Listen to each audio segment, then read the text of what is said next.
should have worked. Are we back? I think we should be back.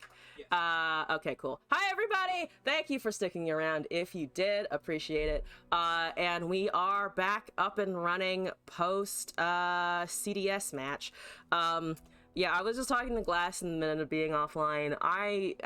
It's one of those matches where like the result literally doesn't matter, because that was just fucking entertaining to play. Let me bring up the card announcements though I do want to go through what was happening on those. I also wanted to look at the set trailer and all of that, you know, shenanigans and stuff. Let me bring up the YouTubes, and then also bring up the card reveal places. Is it? Do I need it? No. Okay, here we go.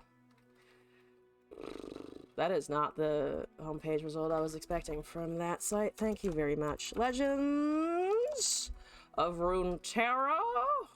Let me see cards. So I know something about the cards that have been announced.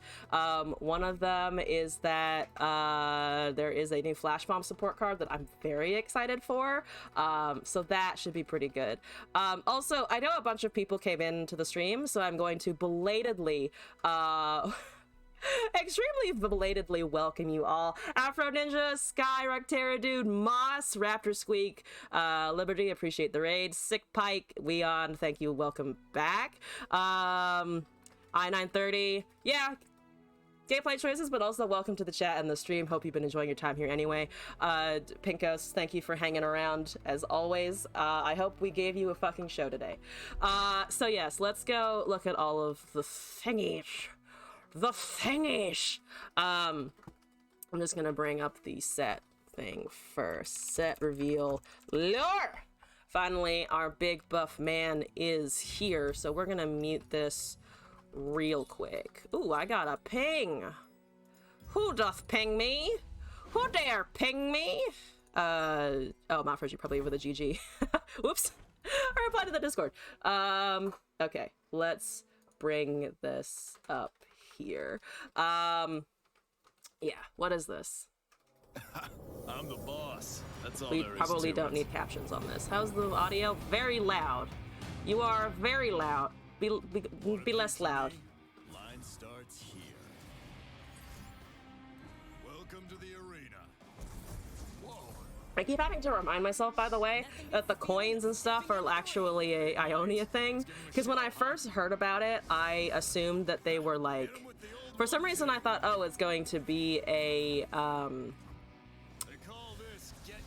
it's going to be a Bilgewater thing. But the coin stuff looks really fucking fun. There's so much combo potential in the coins, which just seems really cool.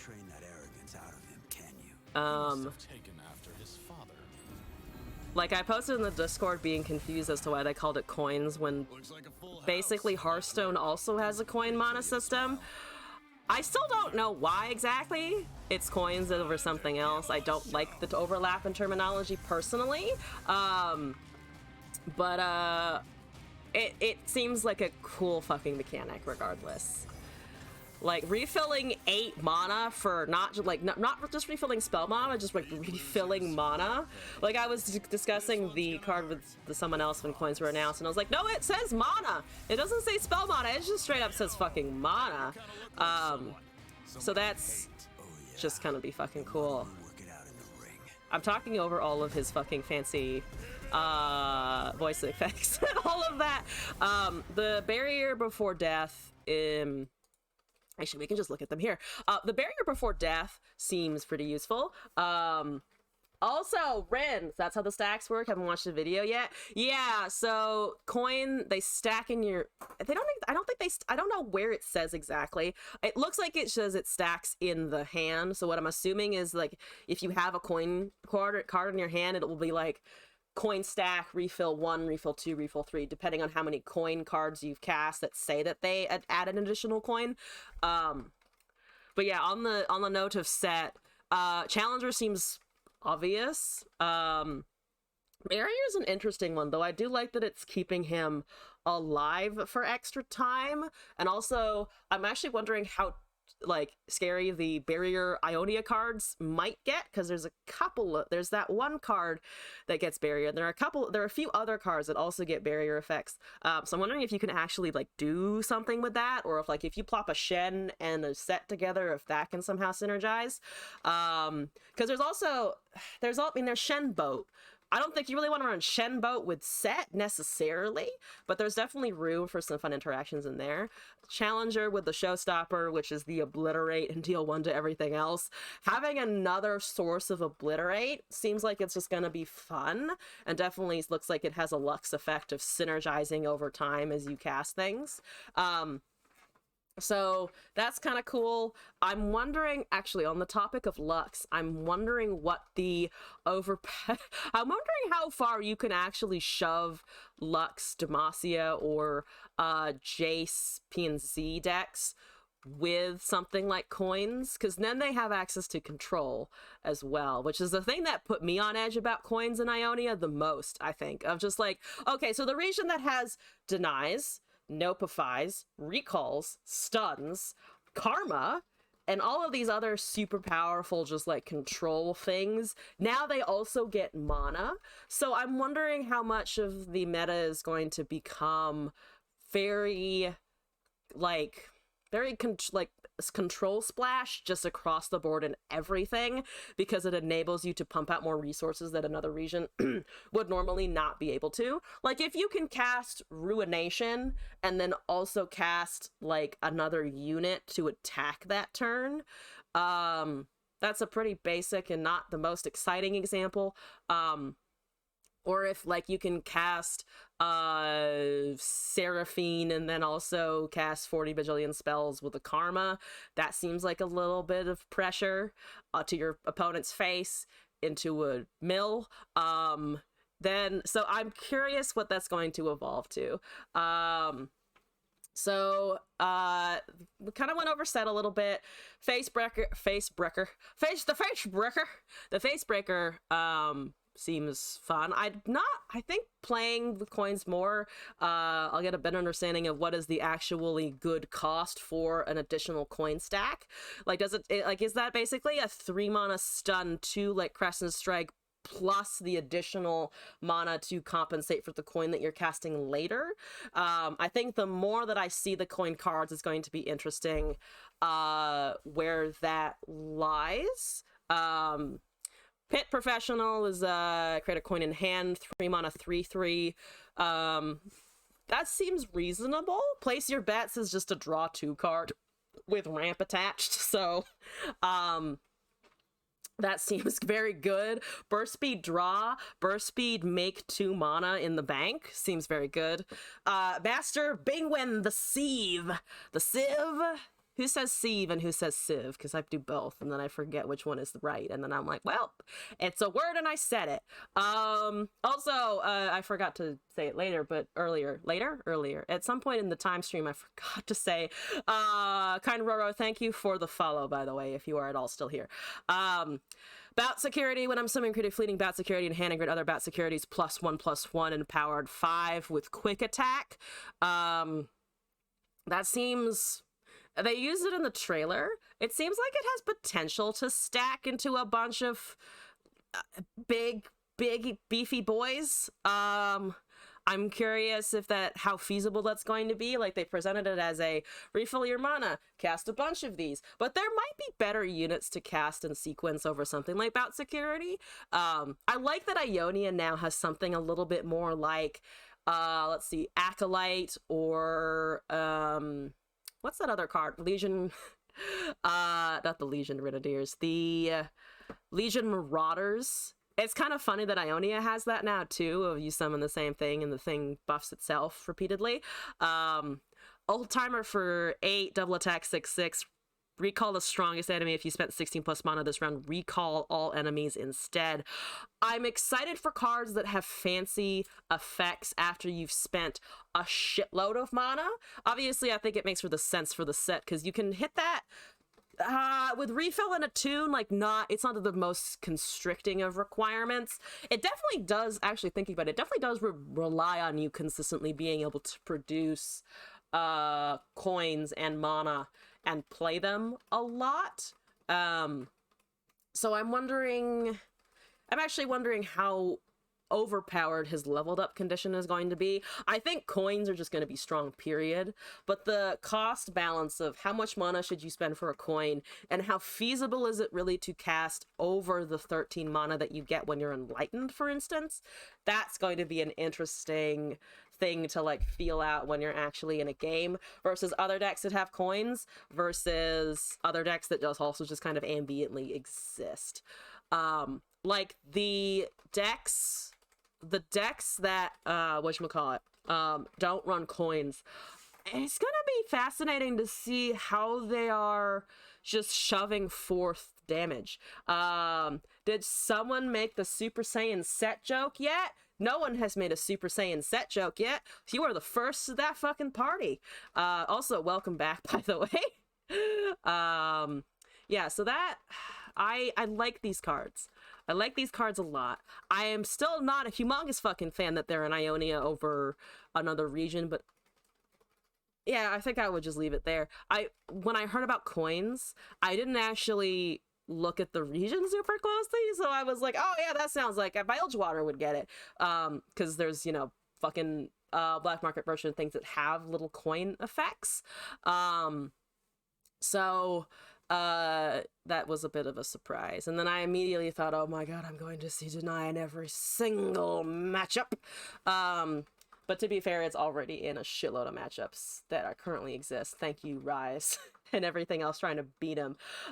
So we shall see. Seems awfully bit for Ionia. It makes sense with the champions that they're releasing. Samira is coming. Someone mentioned that Samira has a coin related to her ult, so it makes sense thematically for the champion release.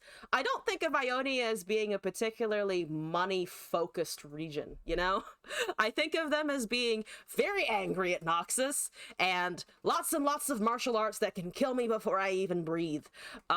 So that's... I don't think of them as a merchant guild, necessarily.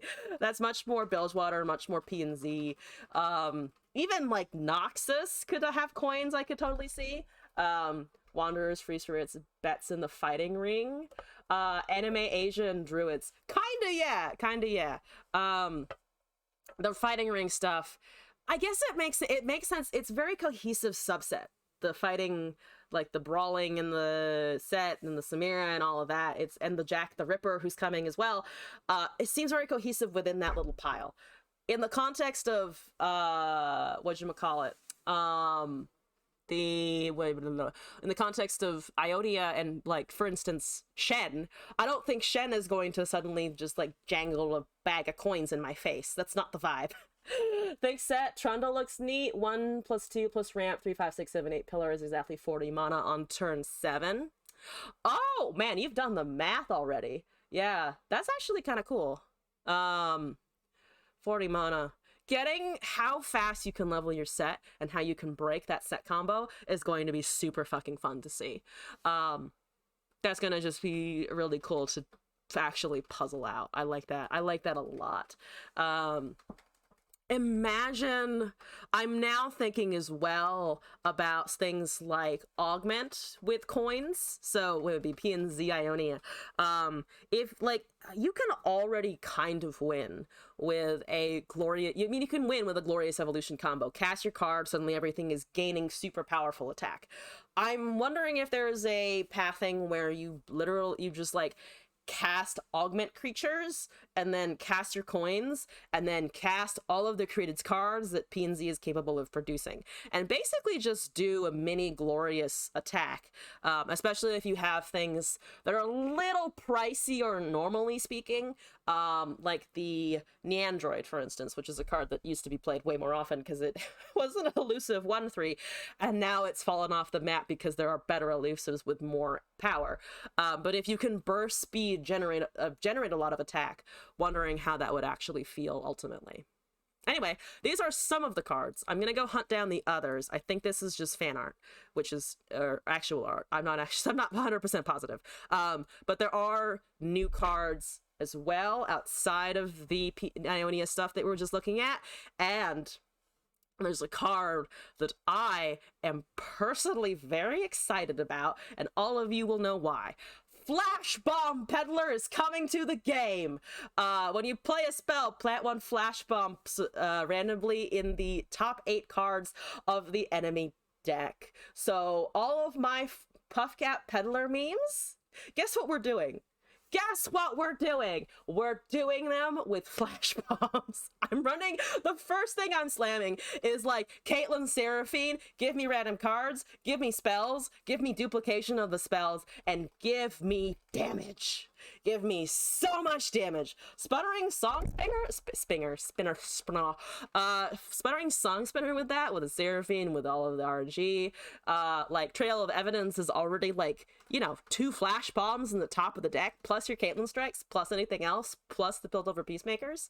It's actually might be able to kill something. I'm not expecting it to be a meta situation at all. However, it does make me very happy. This made me so happy.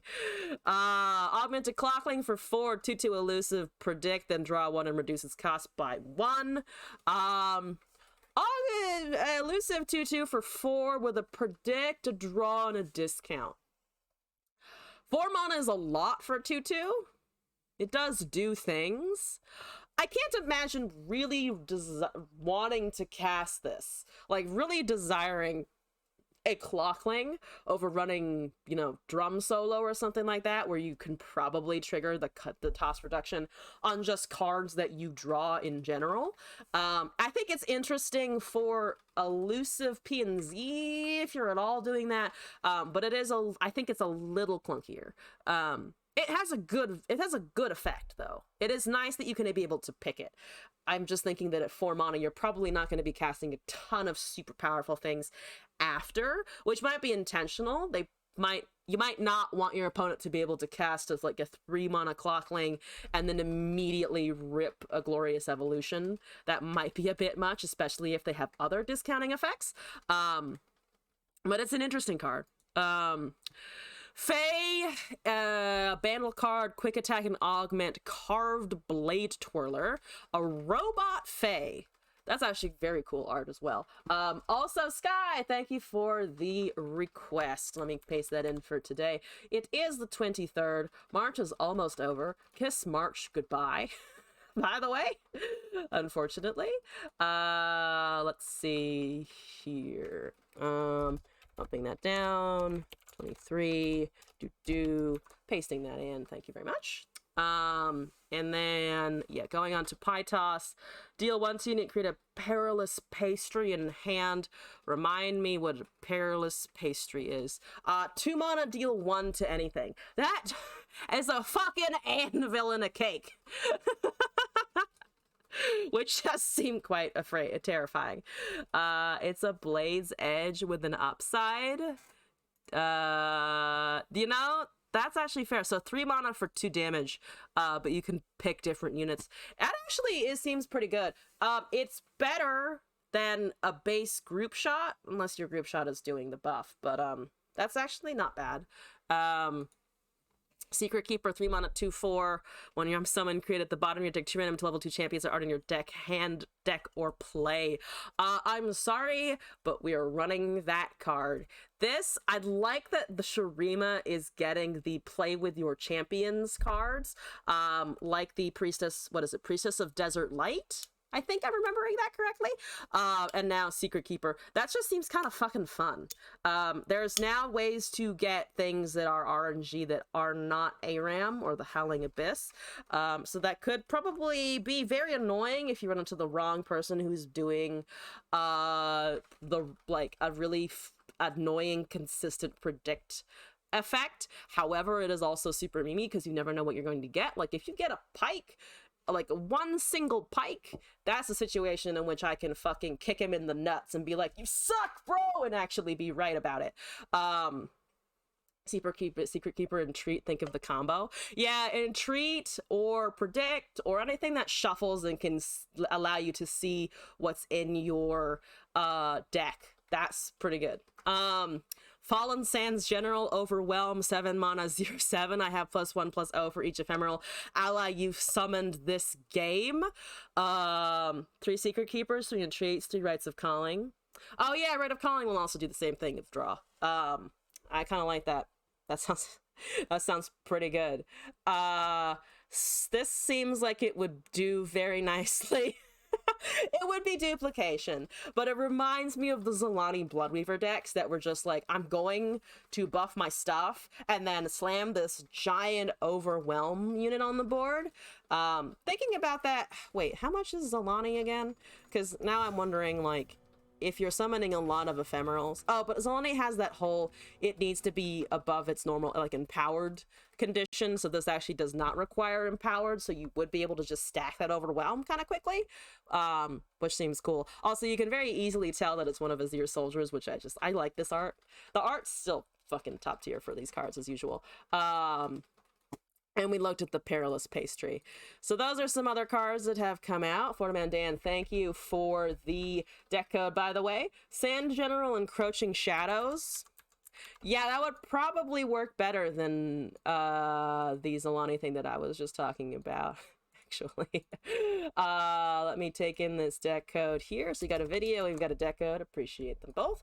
I think, if I'm not hallucinating, that is actually all of the new stuff. What did I think of Set?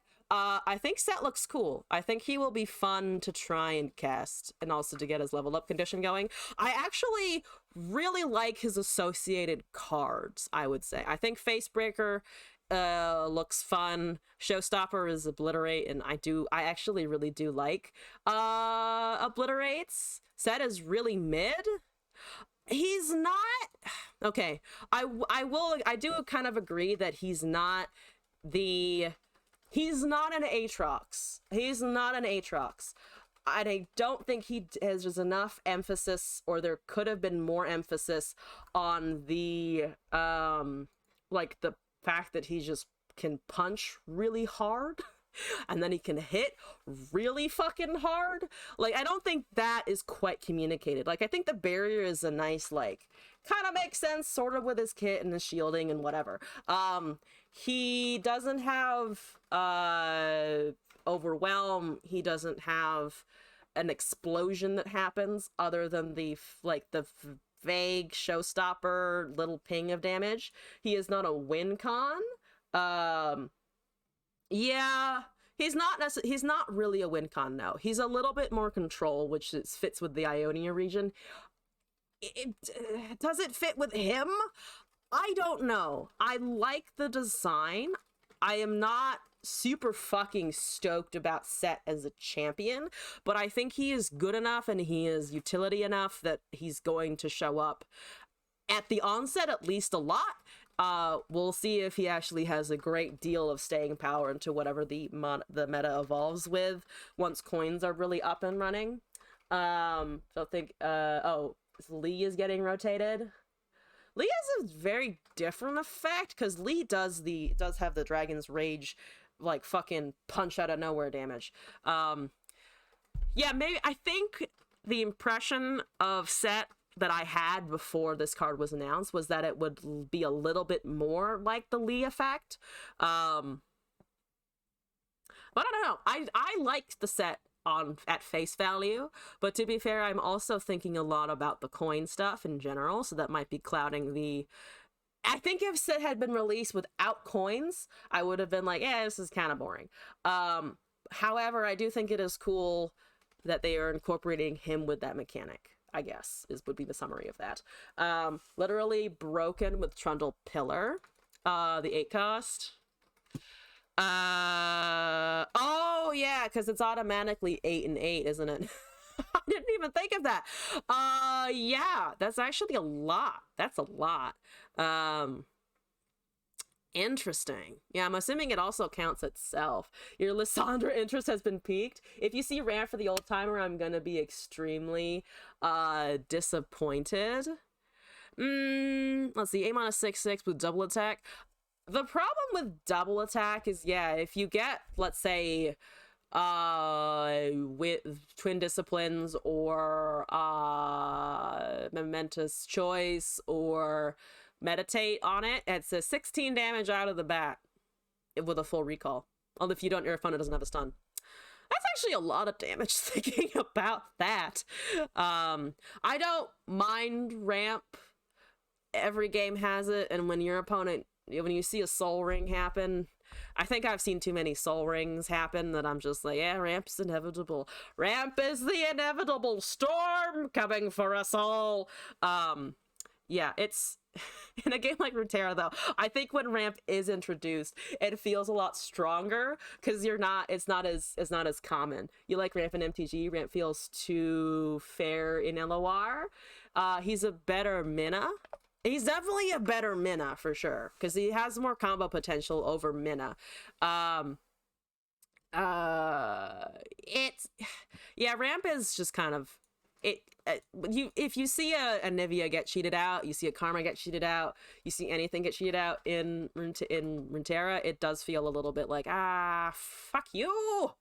I think as it is introduced more, like maybe the coins will adjust the feel of the game to a place where ramp does not feel as bad to play against or to play with, but that's definitely to be determined, I think. At least from my perspective, I think TBD. These are the other cards that I think we already looked at. Yeah, we already looked at these. So I think we're caught up on the release stuff. Le Armand, hello and welcome back. How is it going? Yeah, that's all the new stuff. I will be reviewing things as they emerge. So if there's new stuff announced tomorrow, we'll be looking at the new stuff tomorrow. Can't wait for the 5-cost Strata to be included in every single Ionia deck. Oh, for sure it's going to be included in every single fucking Ionia deck. It is ramp and it is draw. Like, move over, Deep Meditation. There is a new fucking guy in town. There's a new card in the saloon. That's how I'm going to refer to all new champ releases or card releases now. There's a new champ in the saloon, folks!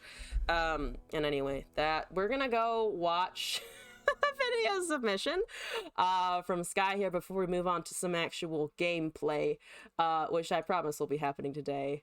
Outside of the CDS game, of course. That was enough gameplay to, I think, last me a week, but we gotta do more than that, for sure. All these cards are mid. I think that, here's the thing, I'm not as excited as I was for Aatrox, because Aatrox was my baby and I got my baby. I think they're strong cards, so I personally am excited to see where the game evolves to, because they're introducing, I think, enough new stuff the game is going to change significantly, on top of rotations, on top of the new tournament formats, on top of all the other stuff that they're doing. I think this is a step in a direction. So we'll see where it goes. I'm very much banking on this is fucking strong though. I think that's how it will evolve.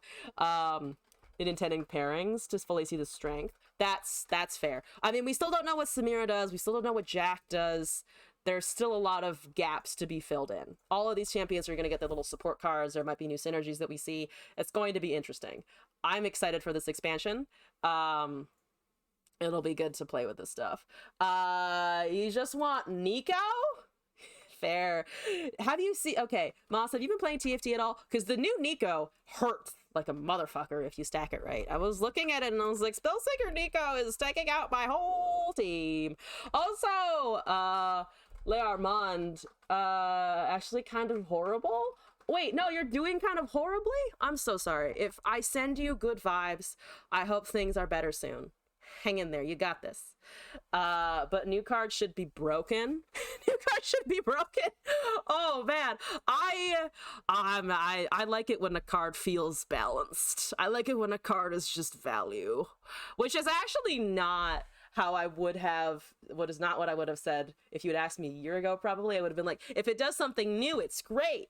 But Runeterra does need the utility stuff to be introduced over time. Pretty sure we all saw the Titanic animated movie, so I went through another video. Here's a Titanic animated movie. There's a rapping dog. Is this the right? Wait, is this the right one? Is this what you... Okay, I think this is the link you sent. Let's see. I remember the rapping dog. Someone did send me the rapping dog, actually. Darius is Nico in disguise. Is Darius Nico in disguise? Wait, why would that be true? You've been drinking the Riot Kool-Aid? The Riot Kool-Aid! Wait, actually, curious now. When was the last time Riot didn't introduce a new broken champion to League? Like, have all of the new League champion releases just been broken? I know Melio is the newest one. Is he, like, a fucking broken piece of shit? Have I seen the Fat Dragon in the D&D trailer? I actually haven't watched the full D&D trailer yet. Honor Among Thieves, I'm assuming this is what we're talking about. I've seen some of the promotional materials and I've seen clips. There's a fat dragon. I didn't know there was a fat fucking... They didn't know there was a fat fucking dragon. It's not as bad as the rapping dog. You haven't played since the Millia released. Nyla wasn't broken. She's balanced. Okay. So it's not always broken. I remember hearing about things like Kassadin, and ever since I heard about things like Kassadin being allowed to persist as long as they did, I'm just kind of like, yeah, I'm gonna assume that they can one-shot me from halfway across the map. Yeah, and that's about it. Then I will be dead. And then I will go back to I will have poked my head out the window into the League universe again, and then I'll be pulling it right back and then debating if I should play Heroes of the Storm. He's broken AF. Good to know. Good to know. Nyla, keep spelling your name wrong. I think the weakest was Vex, and Alawi was never good. Alawi was never good. Oh, I like her tentacles, though. The tentacles look fun. I think, did I ever play her? I don't think I ever played her properly, though. That was because Riot refuses to make mages strong, and Vex was good for, like, a patch. All I know is that Vex Riftwalker and TFT in the mid-set update looks fucking pretty. I love the Riftwalker units because they're fucking pretty. I am going to continue with this video, though, by the way. So let's watch this Dordon. I'm gonna probably pronounce that horribly. Official trailer here. Don't forget the 37% win rate of Akshan when he came out. 37%? Oh, okay. Actually, I have a funny story about Akshan. I'm getting completely derailed, but that's fine. I have a funny story about Akshan.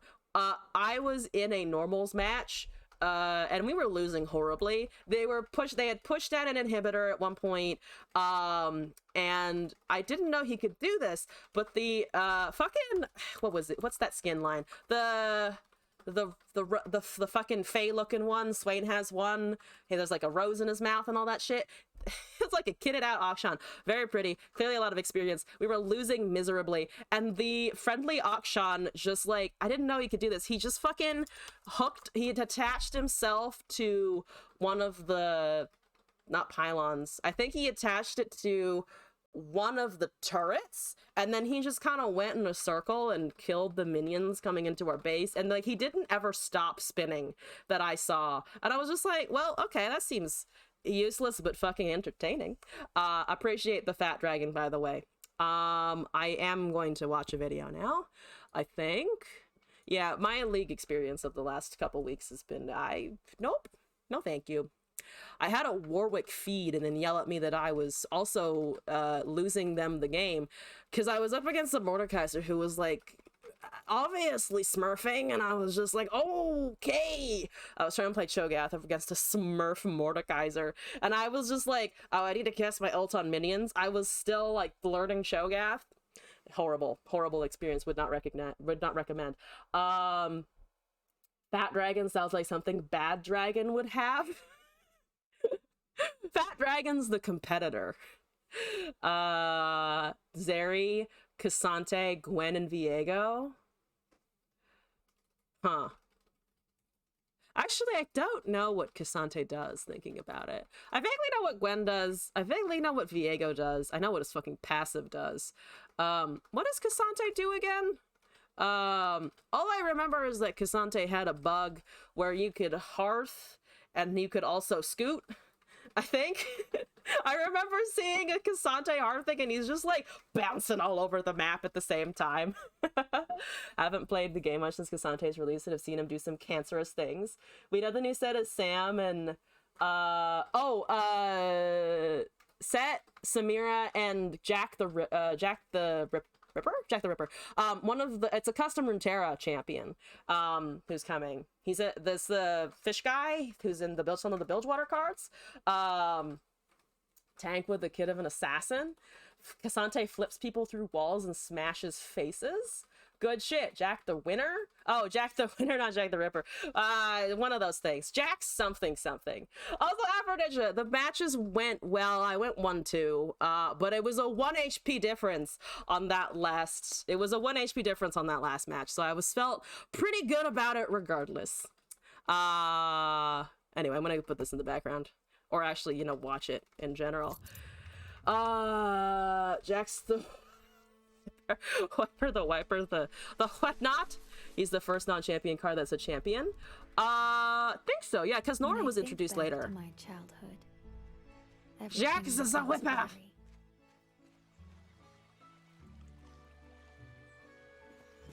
Also, this animation is fucking cute. Nora wasn't a card in the game though first, right? Nora was a champion that was introduced as a champion first. Though I guess Yumi alluded to her. Nora alluded to her, but she didn't start out as a unit that already existed. My escapades along the river. This place is awesome. The discovery of incredible treasures. The people. The smell of breakfast in the early morning. This is a super cute trailer. Jack isn't a champion either. That's true, but he does already exist in the game, I think was the point. Could somebody come to the league? Maybe Jack? Probably not. I think Jack looks more like champion material based on what we know of him visually. Nora does not seem like a league champ necessarily. The grandma energy is too strong. Jack the Winner though, maybe. Just in the name alone.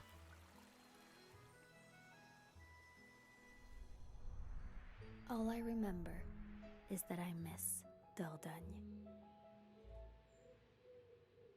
I definitely pronounced that wrong. That looks super cute though. That's super pretty looking. The animation is beautiful. Also, curse you all, Banana Man's in my recommendations now. My YouTube knows when I'm fucking looking at stream stuff somehow, and I don't like it. It's a puzzle game? What was the last time I ever played a fucking puzzle game? Never? No, I've definitely played some, not before Never, or after Never. Not Never. I'm trying to think though. I can't think of any. Thank you for sharing the trailer though. Maybe I will venture into the land of puzzle gaming. So that's just the watercolor effect is so cool. All right, I'm going to move on. Is that counting stars in my recommended? Yes, it is. I was listening to One Republic the other day, like a lot. Like I just drew up a playlist of One Republic and I was just like blasting it in my headphones at work. Because for me, One Republic is very like familiar and comforting and nostalgic. Like I remembered when these songs came out. 1 HP duel, it was a duel between R and Jesus. It was the R and Jesus duel, because I was like, I could top deck Mystic Shadow, I could get the burn damage, but I didn't get either. And instead we got Pike, or not Pike, we got damage to the face. Okay, yeah. Anyway, moving along. Also, I was looking at the counting stars view count, because I had been a while since I had looked at it. It's at like 3 billion now or something, which is just like a lot of views. Doesn't surprise me. I remember it was like super fucking popular. I think I have no room. Yep. I indeed have no room. What do we want to remove here? I'm gonna take this out. The gem crafters were not the most friendly towards me. We're looking at Orn Freljord Targon.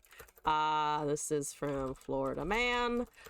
Florid Man. Nope, Florida Man. Orn. There's some Orn. I'm lacking puns. I am lacking in the puns today. Born to Orn. There we go. That's the name. What am I looking at? What are we doing? Is this loadout okay? Yeah, loadout's fine. Catch! Saga Seeker. Oh, Fated. Okay. Oh, Pantheon! Fuck yeah. Weapons Apprentice, Favorite Artisan, Lunari Cultist, Lodestone, Spear, Orn's Forge, Wandering Shepherd, White Flame, Pantheon, Expanse's Protection, Hearth Mender, 1 Divine Judgment, and 3 Orns. So we play the good old familiar equipment targeting game.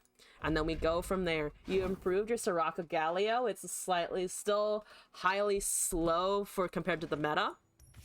I mean, unfortunately, Soraka always sits in the slightly slow, and the Galio sits in the slow, but I fucking love the concept. Healing! Healing! One day Gorlith will be viable, I say, knowing deep in my heart of hearts that even if they're giving us a mode where you can have 40 HP, they're never going to let us heal above the HP cap. Sadly. They're never going to let us do that. We are looking at TF Nora Nami. I see that you are also a Nami aficionado. Get it? Aficionado? Haha. I'm sorry, I will go throw myself off a cliff. I'm actually gonna mulligan that landmark. I would like equipment, I'd like cheap things. We found champions! Unfortunate! And I found the Orn's Forge again, also unfortunate. Yes. Franks, surely you want the tune and you're gonna leave that for later? No? Okay, that's nice. Pick the catch. 3 mana to equip a 2 mana thing does feel terrible though. Not super great. Could use a body that isn't Favorite Artisan, but so be it. Oh, we top deck Divine Judgment. There's only one of those in the whole deck. I checked. I can forge this, which is not what I would like to forge, but it is a thing that exists that is forgeable. And we're not probably going to be able to use catch super soon. I need to keep in mind that Pantheon is important. Was really hoping to find a Saga Seeker or a White Flame. Anything that's not fucking Ore to my opening hand. Just forge Fated and call it a day.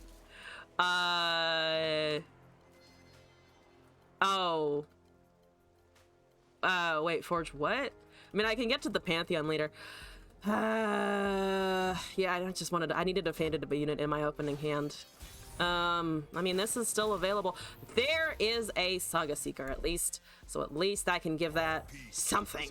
And like, we can't equip it, but I can give it a +2/+2. Let's go. Don't kill it. That is unfortunately doom. I don't actually want to use it because my hand is awful. So I'm gonna do this. I know it's kind of a waste, but at least we don't have to think about it later, and we're still getting the Pantheon proc. We're still getting the Pantheon proc regardless. Gives me a 3/2. I'm gonna sit with it. They have a damage, so I'm gonna go with this because it's kind of done its job. This can still get pinged down if they have a Bandle something in hand. So I'm gonna just let that hit. Hitting a fucking portal already. Love to see it! Okay. Let's give this over here, and then let's probably drop a forge because we can. And I'm not really much else that I'm looking at next turn. Anyway, we already have cast a Time Dedication. Round start will trigger so we can keep giving it buffs. They're getting portals. Hope we get a Darken sometime soon. Darken would help. Unfortunately, we find another Orn, which is fantastic and definitely what I was hoping for. Absolutely. Take my 6/6 though. +2/+2 around is still a nice beefy boy. They're blocking with the 3-1 and not killing the 2-3, which is a little surprising to me. I guess they figure they have replenishable units with the portals, though, which they unfortunately distinctly do, and they get a Navori out of it, which is just gonna be pings to my face hole, which is unfortunate. I guess I could have gone with the Pantheon Barrier, but I'm just gonna pass there. Miscalculated the mana on that. Neandroid? What is your RNG? Why am I dying? Because at least they're not casting the created cards so that the augment is not popping. However, that is a caustic cask just because fuck me, I guess. We have Pantheon and we have Ornn potentially. That is fun facts. Those are fun facts. The less fun fact about all of this is I'm so close to actually just kind of taking a stupid amount of damage. I don't want to sack the Saga Seeker here. Can we drop down to 10? I mean, the thing is they're not going to have more burn. The burn is not their specialty as much as they're trying to make it their specialty. We do find equipment, yeah. We do manage to drag in equipment out of the fucking dirt here. They want a created card for their elusives. So we'll see. Yeah, but if they can cast, I think if they're already at the point where too many portals are going to kill us anyway, I'd rather risk the probability of us actually being able to find something. Half of, I don't know, an Ornn. Let's see. We can equip. We can cast the Ornn afterwards. Pantheon, unfortunately, kind of sits, but at least we do have the Ornn at some point. Elusive aggro. I know, it's elusive aggro out of a Nora deck. Which just kind of suck. There's tough and there's quick attack. Versus them, it doesn't, I think, super matter here. Because all of their stuff is feckin' tiny. Let's give it quick attack, though. Because I'm thinking about the Ornn in hand that we do have just hanging around casually. Needed time and dedication that as well if we can, which I think we should be able to. They're not going to have removal unless they suddenly have many morph, which doesn't affect the equipment.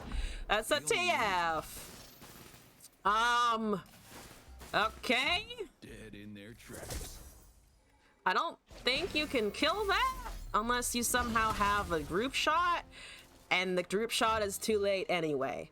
That is a 3-1, so you're getting the Forge. Autopurse is there. So if they prank Expanse, it's only going up by 2, so we'll have a 5 mana thing. I mean, I'd like to keep it at 2. Unfortunately, they're going to be their only choice to choose, probably, because they don't want to take Divine Judgment, because they probably assume that I won't be able to cast it anyway. They took Divine Judgment. I would not have done that, but okay. I guess they were hoping that I didn't have fucking Ornn, I suppose. Let's time dedication, Ornn, Expanse if we need. Unless they somehow have another prank, but then this will have to cast a unit anyway. So boof. Pantheon is also level, but let's go with our boy, I think.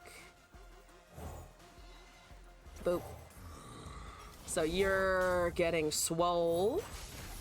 You're at 9-7 with quick attack and tough. We still have this in hand. We are going to go aggressively. We are going to very aggressively go. I'm going to hold the 2-1. Unfortunately, those elusives might kill me because I don't have healing. But that's still a board that they have to fucking contend with. Right now we're looking at 2, 4, and 3, which is 7 damage to face. Mini morph doesn't matter. Pokey stick. Does Pokey stick matter? Not really, versus the elusives that we're looking at on their field. We have a Pantheon to cast. We have Bellows. Bellows doesn't get rid of enough. Magus is annoying. Now this is what Magus is annoying. Then they have... The problem is that they're also going to be able to get a relatively full board. Oh, that's landmarks. Right, I forgot about the landmark condition.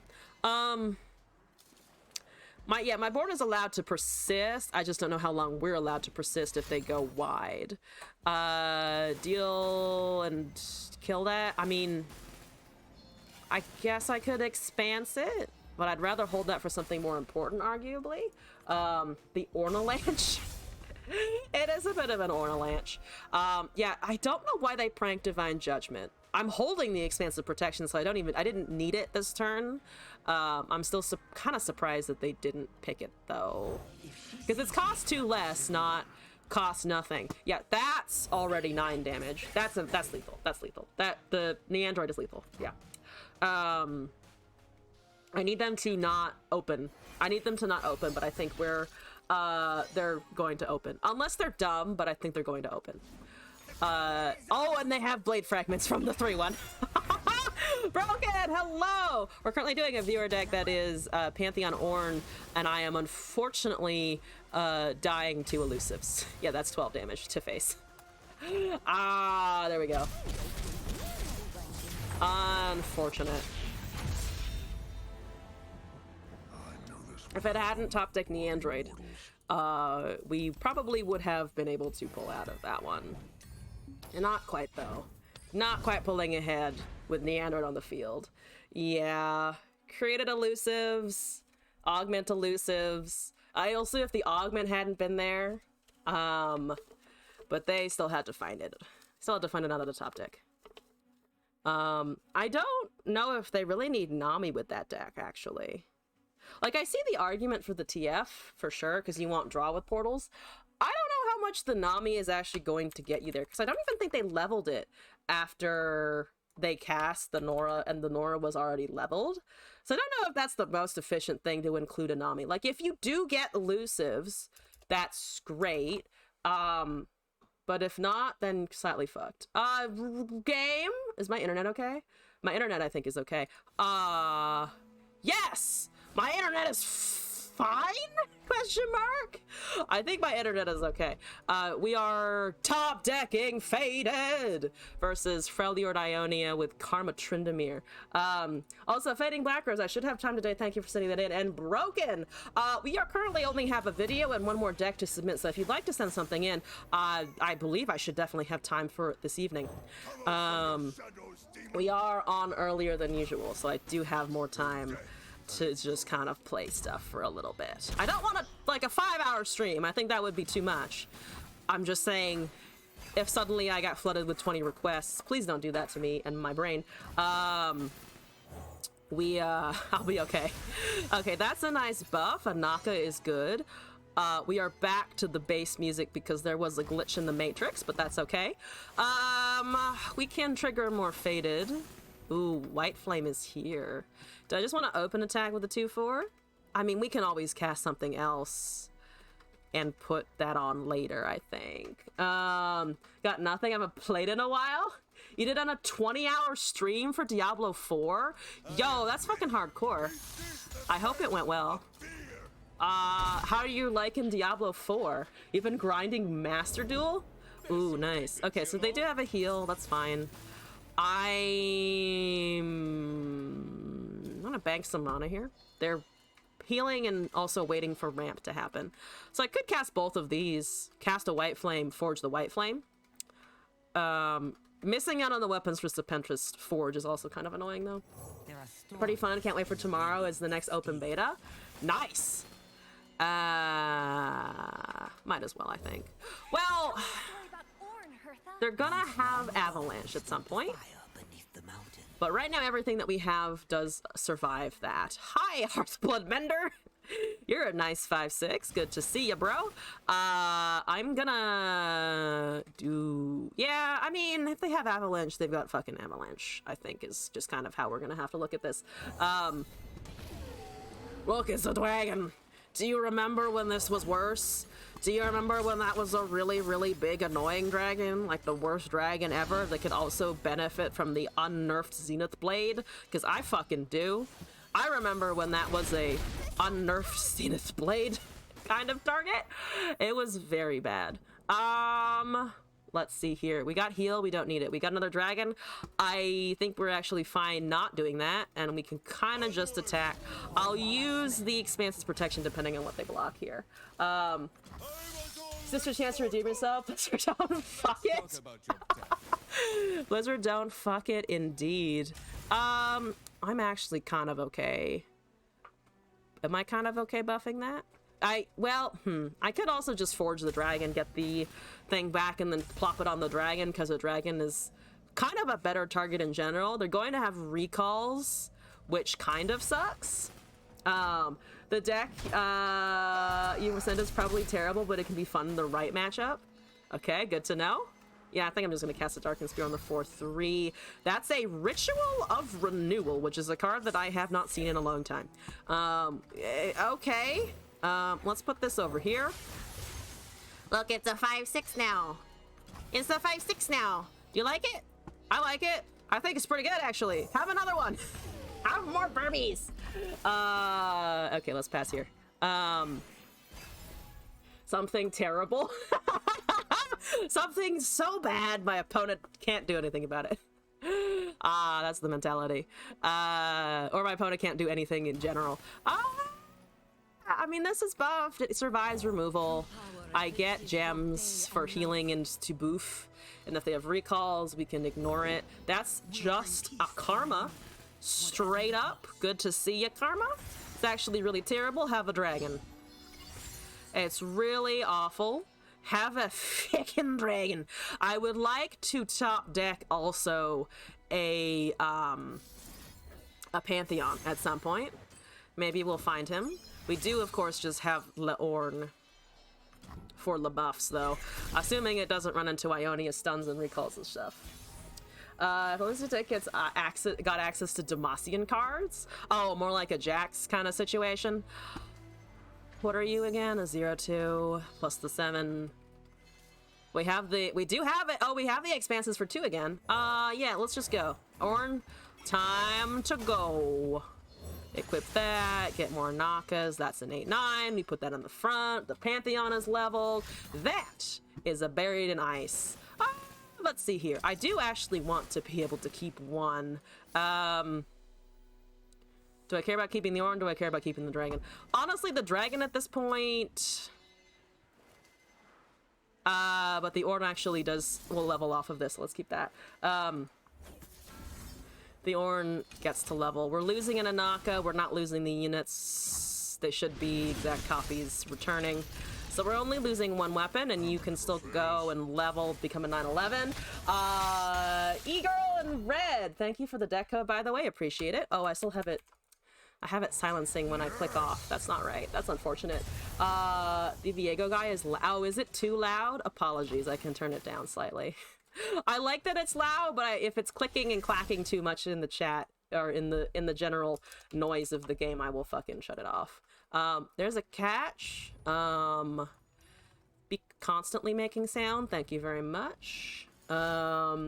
Freljord, getting a strike spell makes sense thematically. Interesting, they don't have one yet. That is true. Wait, what did you just do? Oh, cold resistance. I understand. So you're 1 away from that. I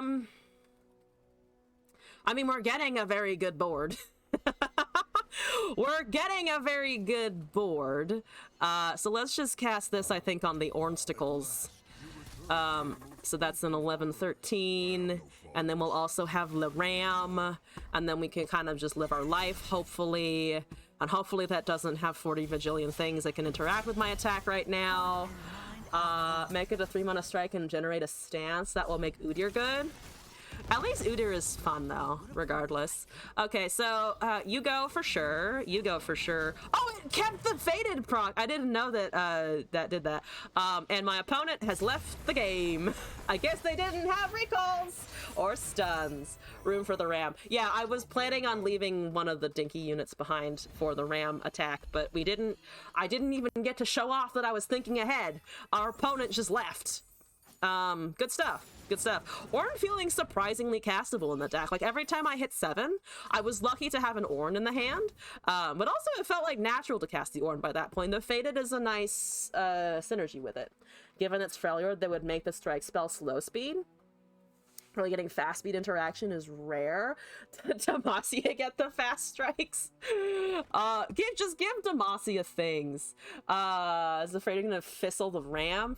No, I was not going to yeet the ram. I wasn't gonna shove the ram off a cliff, I promise. I was thinking about it. I was counting the space on the board, and I was like, if I cast the Hearthblood Mender, I can attack with the 5/6, and I can leave...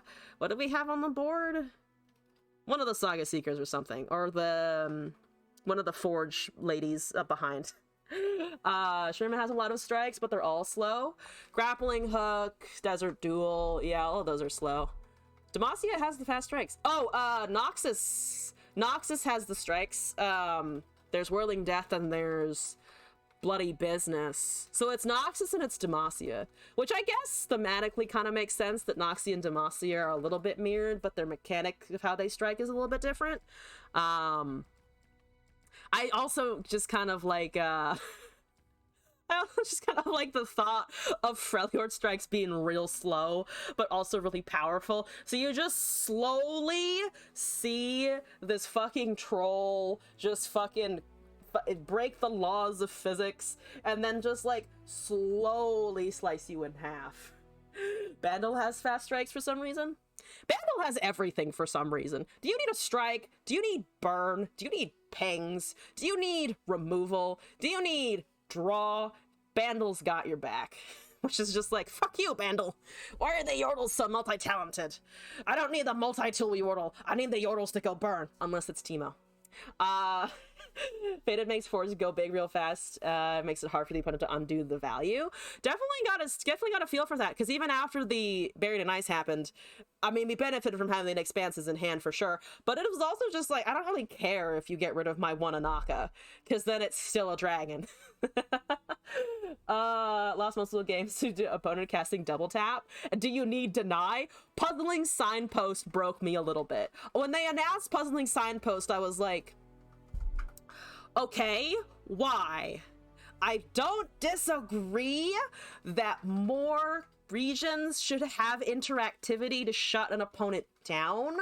I do not like Puzzling Signpost. It's not a counter spell. It doesn't make the thing fizzle. It's just a stopgap, and it annoys me. Puzzled by the signpost. Yeah, I just sat down in front of it and was like, can I set you on fire? Can I chop you down? Can I give you a disease? What do I do here in front of the signpost? Makes you sad you lost to a 6-mana strike spell? That is fair, that is fair. What is the changes? Is Cat the first champion to cost more on the level up? Oh, with Cat, is Katarina the first to cost more on level up? Now I'm thinking, actually. I have the maybe?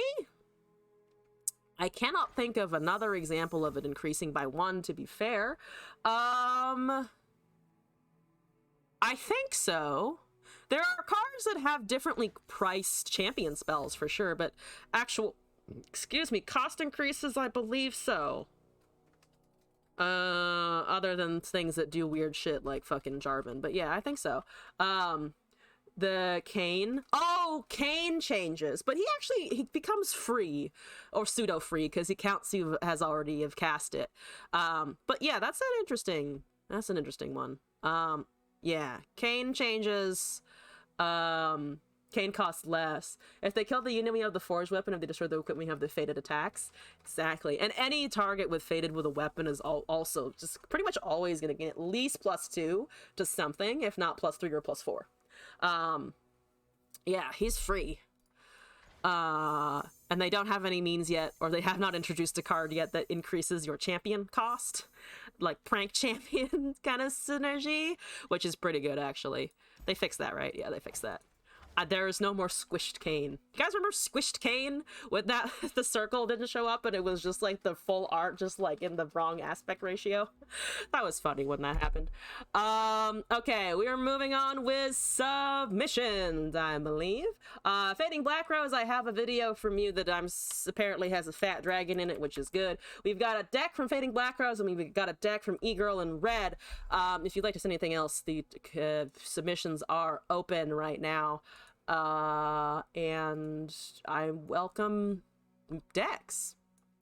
I don't want to say that I welcome terrible decks, because I don't want you to believe that I think all of your deck building ideas are terrible. I'm just open to terrible decks, good decks, silly decks, all of the things. Squish Kane needed to stay could have been a meme. Squish Kane is our version of Wide Killjoy. Wait, what is Wide Killjoy? I don't know that one. Squish Kane was so good though. It was so squished. Anyway. Oh, this is the full trailer? Yeah, this is the full trailer. This is the new... Oh, and Valorant. Wide Killjoy is your religion? Wait, now I need to see this now. I can Google it. Wait, not to Google. I hit YouTube anyway. I still hit YouTube anyway. Wide Killjoy. Oh. Oh, that's funny. The fucking stretched. The stretched Killjoy. That's pretty good. That's pretty good. Ah. Gonna have to fix that better. Okay. Good to know that the aspect ratios are just a persistent recurring thing. I know nothing about Valorant except for the Killjoy and Phoenix, but Wide Killjoy is amazing. Kind of is. I played Valorant like a few times with some friends, and then continually bought the wrong guns. So that went well. That went well. I got a headshot with a pistol, and somebody I was playing was like, "What the fuck are you doing?" And I was like, "I don't know, but they're dead." You want a fat dragon plushie? I need to see this fat fucking dragon. Where is fat? Where fat? Where fat dragon? I haven't seen the full trailer. Again, I've seen clips, not the whole thing. It comes out very soon, right? Yeah, March 31st. There are two things that I'm currently looking forward to. John Wick 4, which comes out fucking tomorrow, which I'm probably going to try to see this weekend. And there's also this, which just looks kind of fucking fun. I did my thing where I watched all of the John Wick movies before the next one, so I remember the plot now, because to be fair, the plot had kind of just fucking flowed out of my brain. I was like, it has good cinematography, and it's fun, and John Wick gets beat up a lot, and then I was like, what was the actual plot there? The trailer literally popped up before you hopped onto the stream. Oh. I'm sorry to give you an ad that you've already seen. I haven't seen the ad, though. So here we go. Now you get me babbling over it, which is obviously better. It's a good ad. Oh, it is fat. Oh, it is a round, bloated boy. Diablo 4 is John Wick with swords, but the demons killed your horse. That's the best description of Diablo I've ever heard. Wide boy. The world has ever known. She's executing our people. The special effects look good. Look good on this one. What's trying to kill us this time? Everything. Hey, Mimic.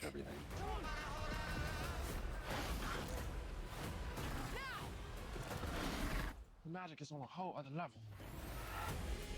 We're outmatched. Adventurers were lucky that was a basic red dragon. Oh, Adventurers, yeah. I know what to do. I can ask corpses 5 questions and then they go back to being dead. Oh, I've seen this scene. Maybe I'm not saying it right. Yuck. Wonderful.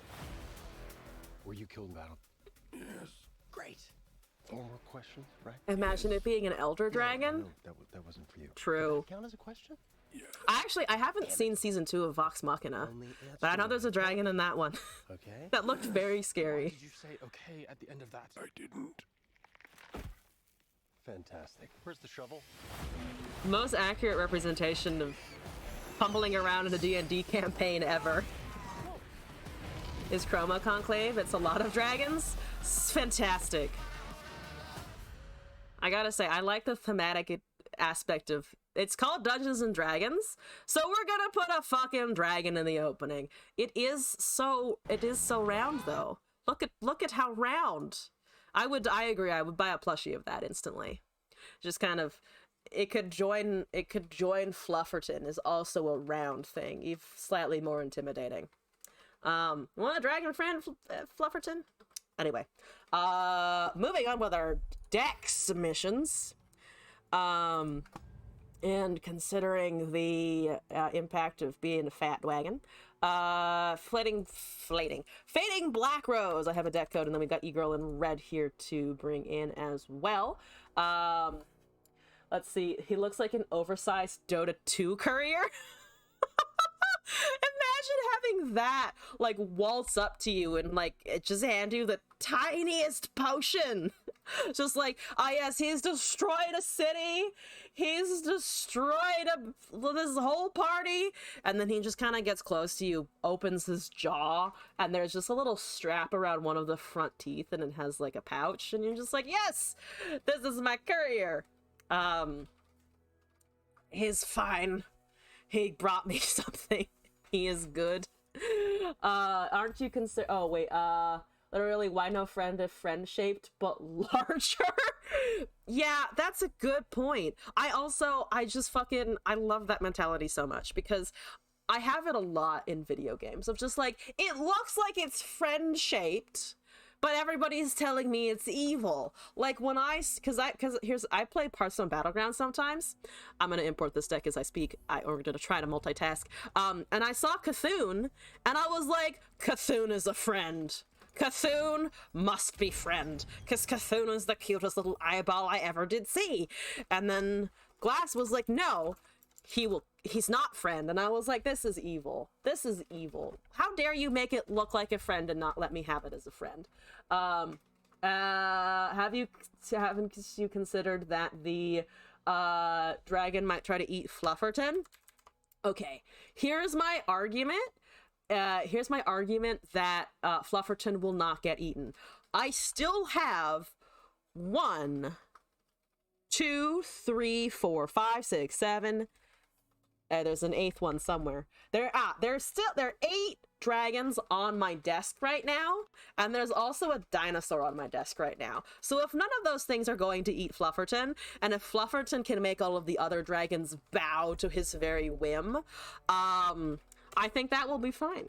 Is Rotface friend shaped? I don't know who Rotface is. I'm gonna look that up real quick just to give you a yes or no on the friend shaped. Rotface is a stubby little boy, so I think he is friend shaped. Yes, I would agree. I'm assuming that is an agreement, not a trap question, because I think he's friend shaped.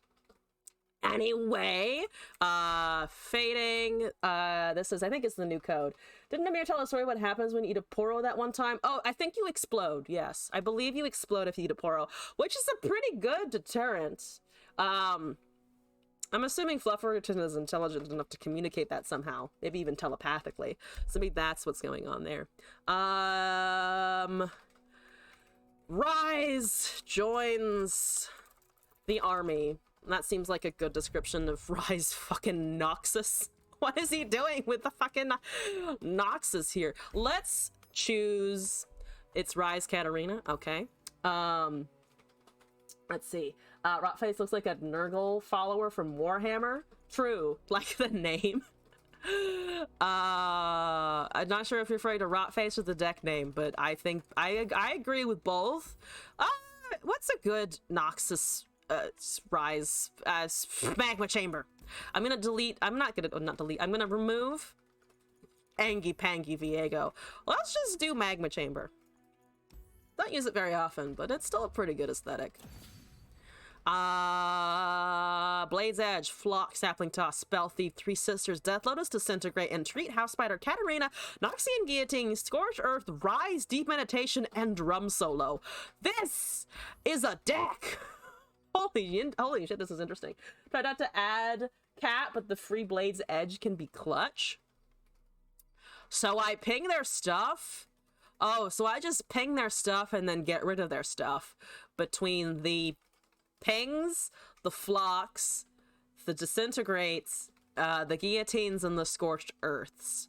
So hypothetically, I just get rid of everything they cast and then I win with Rise, it seems like. That seems reasonable. I do agree. I see what you mean by I hope my opponent has really janky shit going on. Like some real fucking I hope they're doing shrooms while we play against this. This is some gourmet shit. Make them cry and then with the rise, use them for mana or draw. That makes sense. Or I mean, he also does a little bit of heal, but yeah, it's mana, it's draw. I guess maybe a rune prison in the wrong scenario, but if we're facing something where we need stuns and we don't have the pings to remove, then I think we're just fucking in trouble. That's Fiora! It's Shurima Fiora, and it's Mono Fiora. I might actually be able to ping Fiora. I might be able to ping Fiora. There's a chance I can ping Fiora. Anything a bit fast is sketchy. Well, if I don't have units, then they can't win the game. I have a Delve and a Rise, which is a fucking... I have 2 Delves. You make 2... How many Delves do you... Wait, how many Delves do you make? Wait, remind me. 2 Delves for each... I drew a third of the Delves off the fucking top. What the shit? I drew a third of... What the fuck is that? Okay, well, Fiora can't kill a landmark, so let's fucking go. I'm going to hold this until I see a unit, because that is pingable Fiora.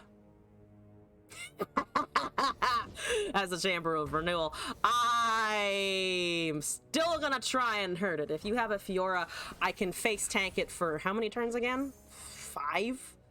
No, 5. Yeah, 5 turns. I can face tank it for 5 turns. I'm gonna try get another Delve here. Maybe some mana refill? Yeah! I'll take mana refill. I have a lot of rises. I can also draw here.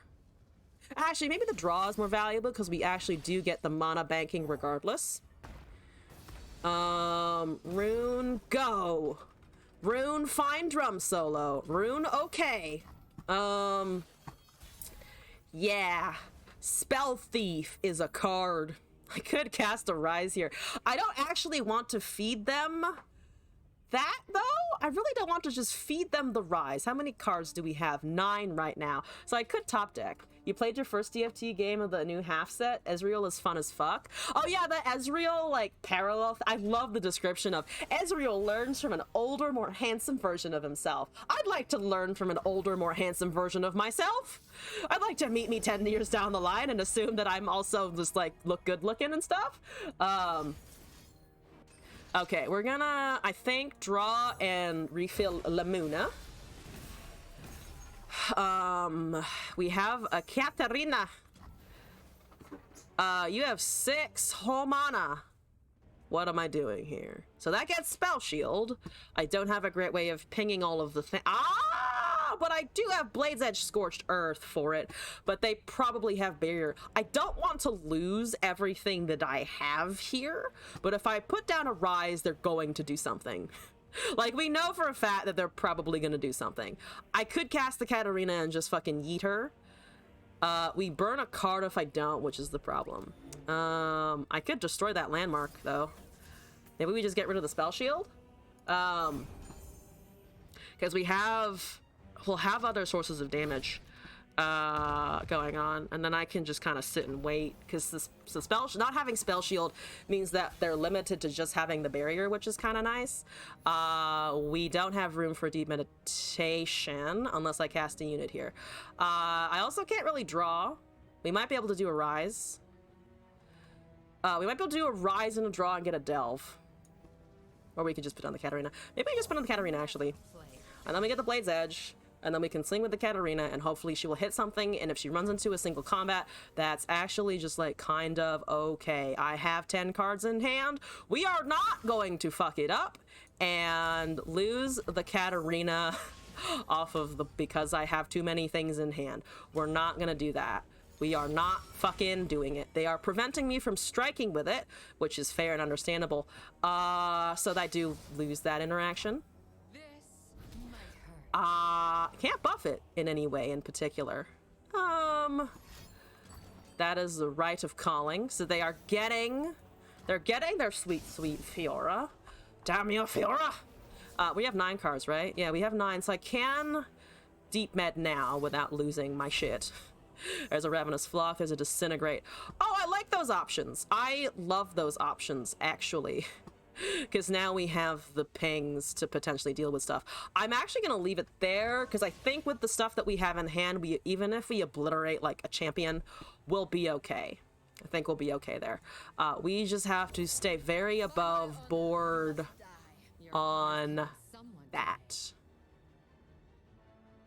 Yeah, that actually should be fine, I think. Get Blade's Edge into Guillotine, it's huge. I think we can just do this, because then we can potentially trigger a flock. Because that's kind of what I was waiting for also, of just like, let them cast their Fiora, so that I can hit them with stuff. Because now we have Disintegrate, we have Blade's Edge, we have Flock, all of it at once. So we might be able to just ping it down immediately. Death Lotus is here, Blade's Edge is there. That's a Shield of Durand, which is all of your fucking mana, so it dies. So we've gotten one Fiora out of the way for now. Say Rune to ping Fiora. They can't do anything about that, so that's one Fiora down. We just gotta worry about 2 more, and they're probably not gonna have many more interactions beyond the Fiora and the power reductions that we've already seen.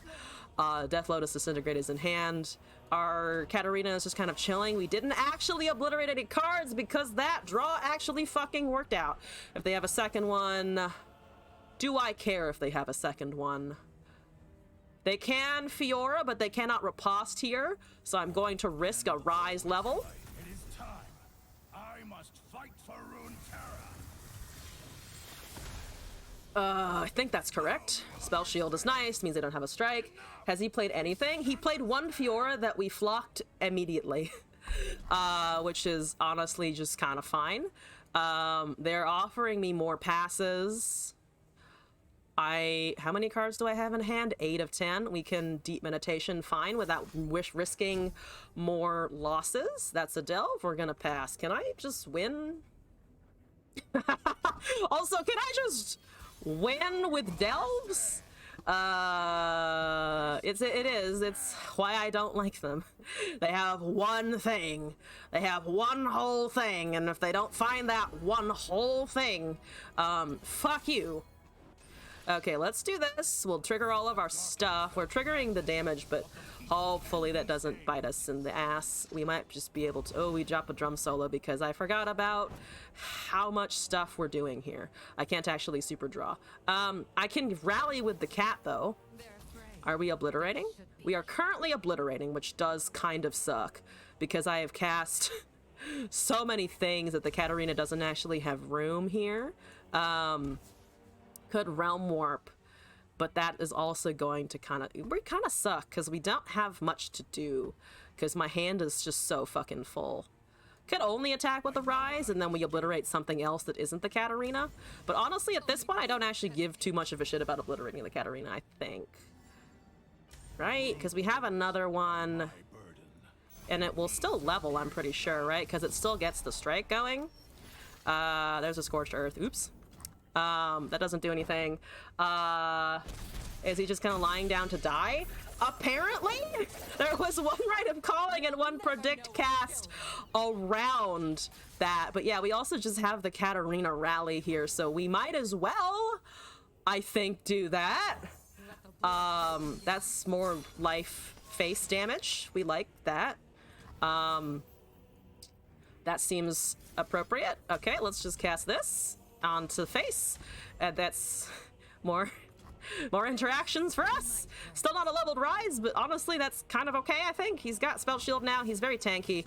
I can ping the Fiora whenever it happens. We can rally with the Katarina rally with what's his face is actually kind of funny. We do lose the Katarina now though because I forgot about the way that the draw stacks. That's okie dokie. Honestly, I could summon a House Spider so I don't burn cards. Maybe let's do that. That's fine. Look, I have a Spooty. Do you like my Spooty? That's a great Spooty. We have stuns, which should be fine. I presumably will also just be able to get Realm Warp to give us Delve. How many cards do we have? 10. That's very unfortunate. The 10 is very unfortunate. And then they do surrender. That was interesting. Well, Fading Black Rose, we did get the right matchup, I suppose. I don't know what they were thinking. I was like trying to make fucking six-head blaze, and they were just like, I guess I'll just fucking die now. I guess that's my fate. Holy shit. Okay, Rise joins the army very effectively. How are they gonna do anything against Rune Prison? That's true. That's true. I guess after the Chamber of Renewal destruction, they don't really have a lot. Shurima, Fiora, I mean, they have counter spells. They have barrier. They don't have a great way of giving spell shield unless they got glaive on Fiora with Shurima. Maybe it was some kind of glaive combo. Like you cast the Fiora, then you put a weapon on her so she's also harder to kill and you get buffs for her. Regardless of what it was, we didn't see much of it because we got that many stunks with Rise stunks. E-Girl in red, I have your deck code up now, so let's take a look. Shurima Fiora, they deserve to lose. I was expecting Demacia Freljord, that is fair. I was expecting the Freljord and I didn't see it, and I was like, I kind of get the idea. I think it might have been also synergies with the card that we were talking about earlier, the Desert Duels and the grappling hooks for strikes. But hard to say. I'm gonna just remove... Is that a Helia? I forget if that's a Helia. But we're just gonna remove it. Viewer, E-Girl in red. We're doing Bandle. We're doing Shadow Isles. We're looking at Nora. Freljord has worse matchups against Rise, though. Freljord has worse matchups. No, that does kind of make sense, actually. I guess if they're teching for Rise, but that didn't feel like a deck that was going to try and compete with... Is it a deck that's trying to compete with Rise at all? I feel like it doesn't do very well at it, because Fiora is also going to always run into things like Unworthy Soul and other stuff. So they can't have been teching for Rise unless they were trying to do something super weird and random. Smealy thinks he hates Rise so much he gave up. I mean, that's also valid. That's also distinctly possible. It is Grandma, and I'm going to steal your message as the title of this deck. E is going to be up here. Look at how many memes I've made lately. My CDS games and my memes have filled half of my inventory. I'm becoming a deck builder. Let's do something pretty. Elderwood, I haven't brought a Stella with me in ages. Let's do that one. It's cute. It's pretty. It looks good. Let's do Bandle. That's some nice shit. The emotes are fine. And next to it, we get Uncle Jack. Uncle Jack, Grandma Nora, and Uncle Jack. The whole family's assembling. That's like your crazy fucking cousin who you are kind of afraid of, but he also seems super cool when you're 5. What are we looking at here? Grandpa Zillion. Yes, or like great uncle Zillion. I feel like Zillion travels too much. He's like a great uncle kind of thing of like, yeah, we see him occasionally when he deigns to show up at a family event sometimes, maybe. Imagine having a Time Lord in your family. It's just like, oh yes, the time stream's fucked up. Have you met your great-great-great-grandchild? Because I met her last week and she's doing great in college these days. And you're just like, Grandpa, that's 200 years in the future. Calm the fuck down. Anyway, Go Hard, Quietus, Cyclo Sentry, Conchologist, Glimpse Beyond, Hate Spike, Junk Construct, Nora, Pokestick, Vile Feast, Doom Beast, Aloof Travelers, Spirit Leech, Portapalooza, and 3 Vengeances. We are going pretty hard into the Nora synergy, and we do also have the Go Hards to draw, hopefully, off of all of our cards that give us the draw. Mono Nora. Fuck yeah. Let's do it. You meet Great Uncle Rick Sanchez. Fair enough. There's a Lulu and those annoying little cousins you have to babysit during holiday visits. Lulu is a toddler for sure. She has the cruelty of a toddler. She has the cruelty of a child who's old enough to understand pain, but not old enough to understand that you shouldn't inflict it on other people. Because I feel like that's a phase in every child's life. Of like, oh, I can be a pain goblin. And then you're like, don't do that. Or others will also inflict pain upon you. Don't be a little bit of a bitch. bitch, even though you can't say that to a child, very sadly. So terrible. You can't say you're a little bitch to a child. What is this world? What is this world? Oh, they have the Caitlyn card back, and they have Riven at 55,000 mastery and Quinn at 26,000 mastery, so that's going to hurt. That's going to hurt. That's super dark. They need to make a horror movie focusing on a character like that. Yeah, it is dark, but children are surprisingly dark, you know? Lulu will probably stab you with a plastic knife, or she'll reach into the fucking kitchen drawer and get out like a steak knife and just like toddle around waving it wildly, and you're like, okay, someone is actually gonna get decapitated. Someone of her height's actually gonna get decapitated if we don't stop this. You can't call a little child a bitch. You've been doing that. I can do that. We can all call little children bitches. Wow, you're rocking my world here, Martin Thomas. I'm having revelations. You suck. Have a go hard. I'm just gonna not take the damage. I could drain it after it hits me, but I just don't want the damage. I don't want you doing things. Okay? I want my go hards. I want my draw. We actually have a good amount of draw here. There's a hate spike. Well, I'm not hate spiking the Nora, but hopefully we do just get to cast the Nora and use it. Potentially controversial, but children know why I think humans are inherently bad and we have to learn not to be. I don't interact with children a lot, but I've interacted enough that I kind of see what you're saying of like, children are like interesting microcosms of just like human impulse. Like, it doesn't matter what they're doing, it's just a human impulse to do shit. And just lacking understanding as to context. Hi, Riven.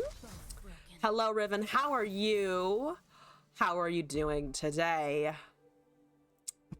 Here is my thoughts. I have a glimpse beyond. I could let it trade with the Valor, hit the Riven with the Intrepid Mariner, and then hate spike something to hopefully kill Riven with. That is my current plan. Maybe it's a terrible plan, but I think I'd maybe let the Nora trade and then hate spike something afterwards. I can't really save the Nora here, so I think that's right. I would venture that's correct. Oh, right, reforging. I mean, okay. They do have to kill Nora, so that's... I am befuddled. I am confused. I am a little bit puzzled by that. What the fuck did you just... Why didn't you take the champion? Why didn't you take the champion? Why on earth did you not take the champion? Because like the concept of restraint. Yeah. I'm just like, I'm gonna do stuff. Get fucked. Yeah, I mean, I'm gonna try and murder that. That's not...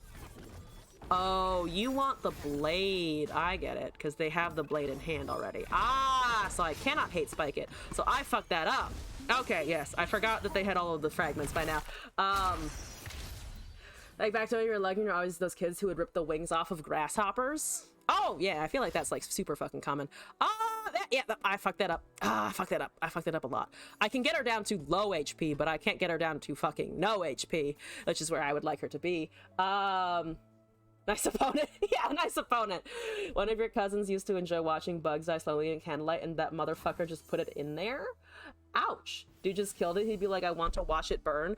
I remember one time going up to somebody and there was like a problem with flies or something, and I was like, what if you took the wings off the fly so it just couldn't do anything? And I remember the horror in that person's face of like, what the fuck are you actually goddamn suggesting? And I was like, well, I didn't mean to say anything wrong. It just seemed like a fucking valid strategy. What are you looking at me for? Yeah, that is a lot of damage to the face for sure. That is a lot of damage. I have a 2 HP unit though, so at least it's not 10 damage to the face. I mean, it's going to get buffed by something, so that's unfortunate. We are finding a bloomin' cultist. I like me a bloomin' cultist, I think. If only I could top deck a go hard. As someone who looks down to avoid stepping on ants, that makes you sad. Yeah, it does feel sometimes like it's something you have to like distinctly train out of people sometimes. Okay, so they don't have like turbo damage on the Riven. I think. I think they don't have turbo damage on the Riven. I'm gonna hope that's the case. Do they scout attack? I think they scout attack, probably. I'm gonna kill the Ceaseless Sentry to get some more draw. Do we have any portals? We don't have any portals left. I want the Go Hard. I want... Okay, we found a replacement Nora, which is something, I guess. That's a tough. Okay, that's fine. Okay, so my Nora 1 is dead. Riven gets a buff somewhere. I could kill that to just get things, because I don't really have any other interactions to do. And honestly, at this point, getting the fucking Valor to die is not as important. Yes. Portalpalooza and a Junk Construct. None of those are go hards. And it's tough anyway, so I can't even poke it down anymore. How dare! Am I dead? Yes, I am dead. Or, no, I'm not dead. I don't understand why they aren't using Valor more aggressively. Can someone explain that? Why are they just kind of hanging on to Valor? What is that for? I mean, I'm gonna die to the Riven probably anyway, but point stands, I think. Oh, we do have Hate Spike now, though, to potentially take out a Riven, which is very good. That seems very good, yes. Answer tasty. BM. I have no mana, so you don't know. I don't know either, and it's confusing me. It is a wee bit confusing to me, to my brain.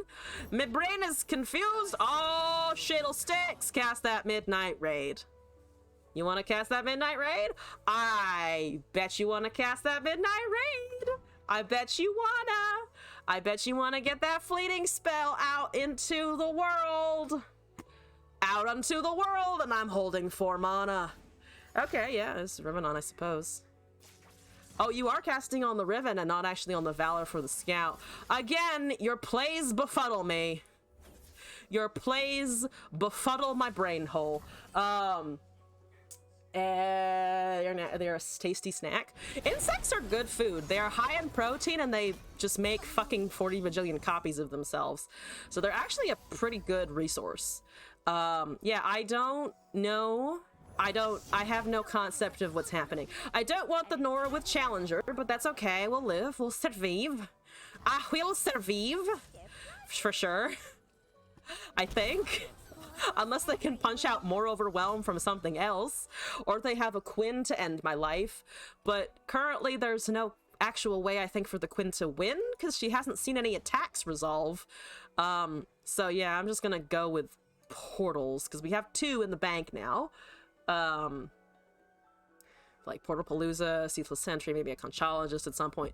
I don't know why they didn't pick Valor. I think I would have hit the Riven anyway, but Scout's real. Scout is a real card. Yeah, we just need to worry about Overwhelm. That's the only thing that can really fucking kill us out of nowhere, which they haven't been forging. They haven't forged because we killed the Riven. They don't have any. They didn't have anything else except for that Squire. We're getting Keeper of the Box, which is an interesting pull. We don't have equipment, but okay. I mean, Aloof Travelers looks pretty tasty here, depending on what their top end is. Okay, so they do have the Scouty dudes. That's fair enough. That's fair enough. Let's go with this. We get Glimpse Beyond again. We're dropping Genevieve Elmhart. That's like a real fucking Scout deck over there. I gotta respect it a little bit. So we're probably losing Nora here. She's kind of done her job. But I'm wondering if we can find something to manifest as well anyway. Chowing on raw ants that they picked from the wall. To be fair, I think there are ants that you can just kind of pick up and eat. I think those do exist. +2/+2? They're gonna pull the 4-1 probably, but there's an off chance that they don't pull the 4-1 and then I might be able to kill Quinn. Ooh, 2 things to deal with here. Not deal with, accept, gladly. Martin Thomas, thank you for the video. Okay, oh, they are going for the 4-1. Did you read my mind? I guess I can't do that silly little thing anymore. I mean, there's no real point, I think, in that. I could get rid of it, maybe, which is something. Yeah, if only these had 3 power instead of 2, that would be a lot better. Oh, if I do this though, I actually might be able to avoid the Nora dying, because then they have no more challenger. So I actually might be able to keep my grandma alive, which is nice. I like it with an alive grandma, you know. Also, nowhere to be found. Thank you for the deck code here. Copying that in as well. Farm them, make them into patties or fry them. It's kind of like those crispy onion fries. I don't know if anybody... They obviously went through a fucking aneurysm, but if anybody watches the Try Guys. I remember Eugene made like a bug sausage at one point. I remember listening to that and I was like, you know, that actually kind of makes some sense, not gonna lie. That does have quick attack. I don't know if it particularly matters to us right now. That has overwhelm. Let's block this way. I have to preserve HP, unfortunately. We might just lose to outright damage coming in. If we can find a go hard, that'll be way better. Yeah, that I kind of need that drain, actually. Just get rid of a 4-1 or something else. Doom Beast is actually potentially very helpful. That is not the portal that I wanted, though. You die. You have the unfortunate state of dying on attack, which is kind of bad. But I guess here we go. Let's do this anyway.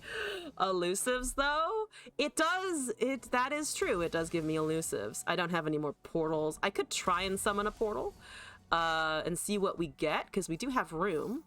And then we have Doom Beast for going up to 8 HP. We do find... Okay, we find a Vile Feast. That's actually pretty good for the 4-1. I think it's still a Doom Beast, though, to just increase our tankiness. Oh! There's the Midnight Raid, unfortunately. We probably just died of that. Because they're gonna give it to the Quinn. And then the Quinn kills us for sure. And I don't have draw. I have Vile Feast for a spider, but the Quinn is death, I think. Okay, so they lost the Riven really hard, but I think they're just gonna go take it from here. Yeah, because that got the wrong keywords for us to deal with. Scout difference. Pretty much. Yep, that goes. Yep, there we go. It's 5. Unfortunately, it's also 5 damage. Even if they didn't have the thing. Oh, and the Quinn level, so we are looking at a 6/6 plus the 2/1. And if I block with that, it's still -1. Bye! Bye-bye. You would prefer a Scout Dilf? What is a Scout Dilf? Please elucidate us all. I'm trying to think if there's any good examples of that. Grizzled Ranger? That's fair enough. Maybe you could call Steam one of them, because he makes husks that... No. Does he make husks that... No, that's not the right keyword, I think. No, Steam does have Scout, right? Steam? I think Steam does. Yeah, Steam has Scout. They've reduced his power and his mana cost, but he still has the Scout, I'm pretty sure. That counts. Green Fang Warden, yeah. I'm grinding to a halt at Steam, mostly because I think that takes the cake. He can take the whole cake. What are you doing? Lee Sin Riven. I don't like the sound of that. Maybe I should have mulliganed for Nora. Is this okay? I mean, I have the Go Hard in my opening hand again, which feels not bad. We do have a Vengeance as well. Not terrible. It's the same fucking goddamn thing as the last time. I swear to God. Steam isn't a Dilf you want to fuck, though? That is a fair statement. That is a fair statement, actually. Maybe now I'll actually find my Go Hards. Is that possible? We top deck the Nora cause we're gods! Okay. Yeah, I'm gonna cast that. Excuse me. Who needs to bank mana when I can just have Grandma? Go, Grandma. Give me portals. Portals! Portal time. Yes, portal time. Successful portal time. Excellent. There it goes. in there. We're looking at a couple of things. That's the Fey Folk. That is kind of annoying. I think we'll just cast a draw because we have those portals now generating. What's my first impression on the Flash Bomb Peddler? Reasonably costed. It's Flash Bomb synergy. I'll fucking take anything at this point.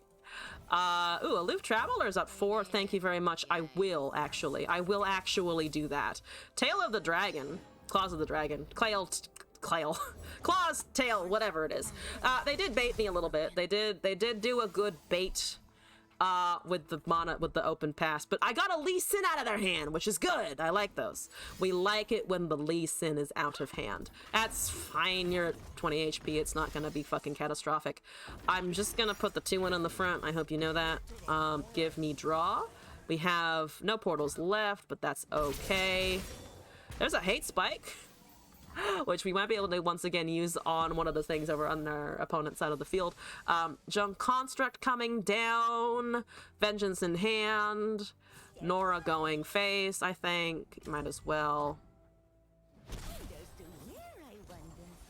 Do we go with a Vengeance here? Is that something we can afford? I think I wait for them to forge a little bit more. 2 Riven matchups in a row is odd. I actually agree. I'm surprised it's giving us this much Riven. First Riven Lee Sin and now, or first Riven Quinn and now Riven Lee Sin is a lot. It's a high concentration of Rivens happening, for sure. Can we actually kill her with a Vengeance, or do they have a deny open? This is a good fucking question. This is a good question. You're gonna try and cast it on there.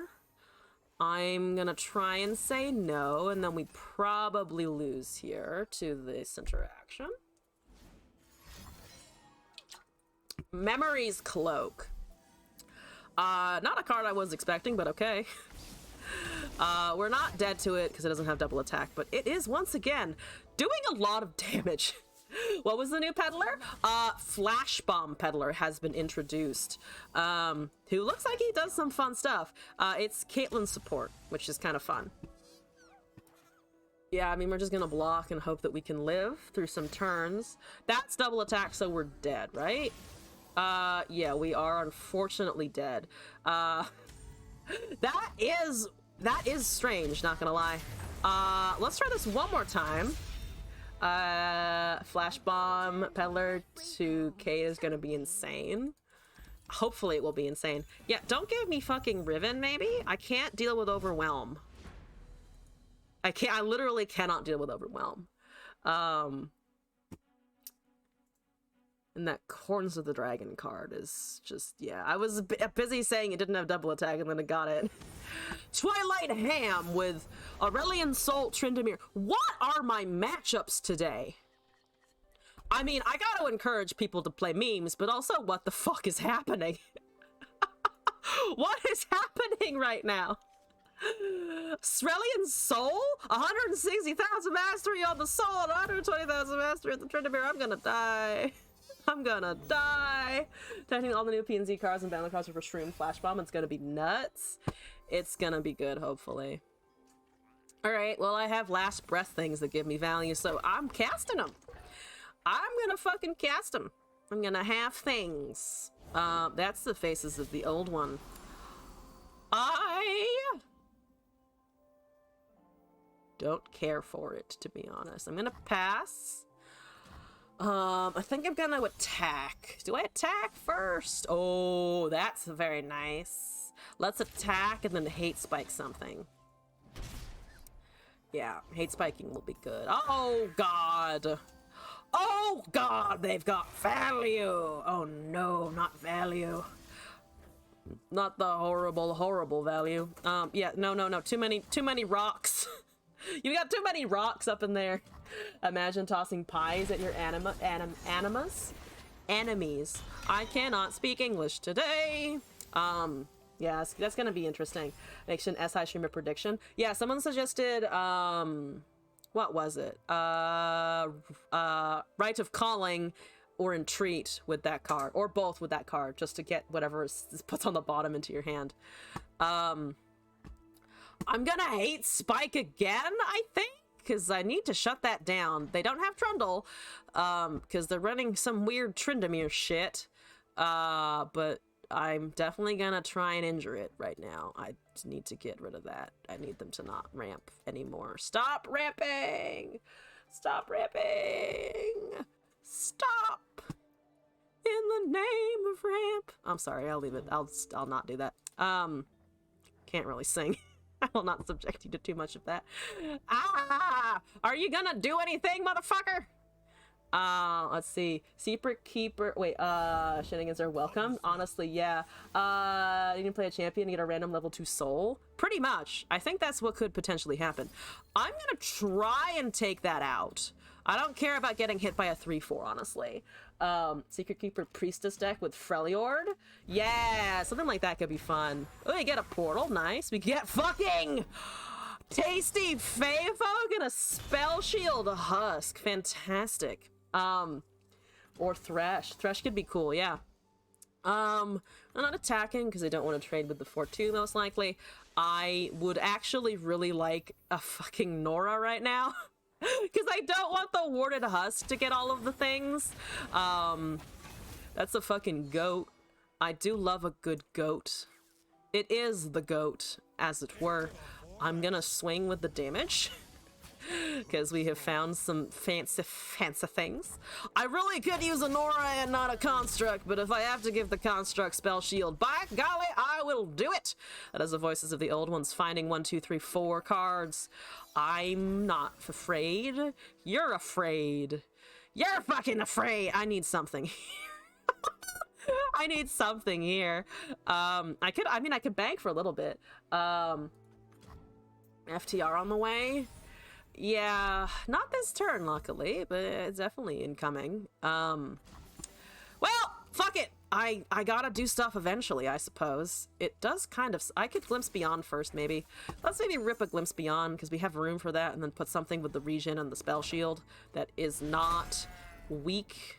That's kind of weak. That's less weak, actually. That's the fucking thingy. I'm gonna cast Aloof Travelers here because we top decked it. Here we go. Let's go. Let's do this. That's in it. That stairs. That is actually... I mean, it's an 8 cost. It's kind of expected. Let's see what this dumps. Probably happen next Tuesday. Rotation news has to come at some point. That's a 2-4. Thank you for the +1 to stat line. FTR getting dumped. That's what we were hoping for. Yeah, I mean, no, I'm not letting you hit me with that just fucking willy-nilly. Don't you dare hit me with that willy-nilly Twilight Hem! Twilight Hem, do you not understand the gravitas of that stairs? You can't just throw it at people like that. Oh, now I find the Nora. Oh, fuck you. Let's see here. Let's make a card, and then I think hit with the Nora. There's a Go Hard. I mean, I already have Go Hards, so I might as well take more Go Hards.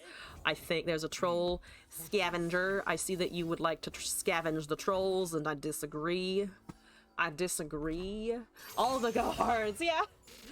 Only thing I said about set is they were like, we don't want power creep to be an issue, then print insane cards like Coin. Yeah, that is a pretty insane card, not gonna lie. Yeah, let's just plant more Go Hards. I have 40 bajillion of them. Welcome to the Go Harding life. And then I do not have any draw. I have Ceaseless Sentry for draw, but that's about it. I'd like them to cast something.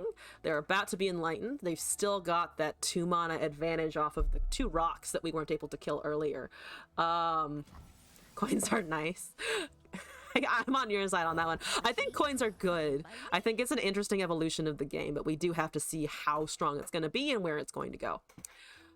We've actually almost leveled the Nora with other effects, which is kind of fucking great. You got Targon's Peak on turn 9? That's a little late. That's a little late, but alright. Oh, please get me a portal and level Menorah. That's a free vengeance, and that's a Go Hard. Alright, I'll fucking take it. Free fucking vengeance into the soul, except I can Go Hard the soul if it suddenly appears out of nowhere. Hopefully it's not free. Hopefully obliteration of my whole self is also not free. Who doesn't love valuable coins? Does anyone think why even both doing rotation then? Why are they doing rotation then if they're just gonna reprint cards and just power creep anyway?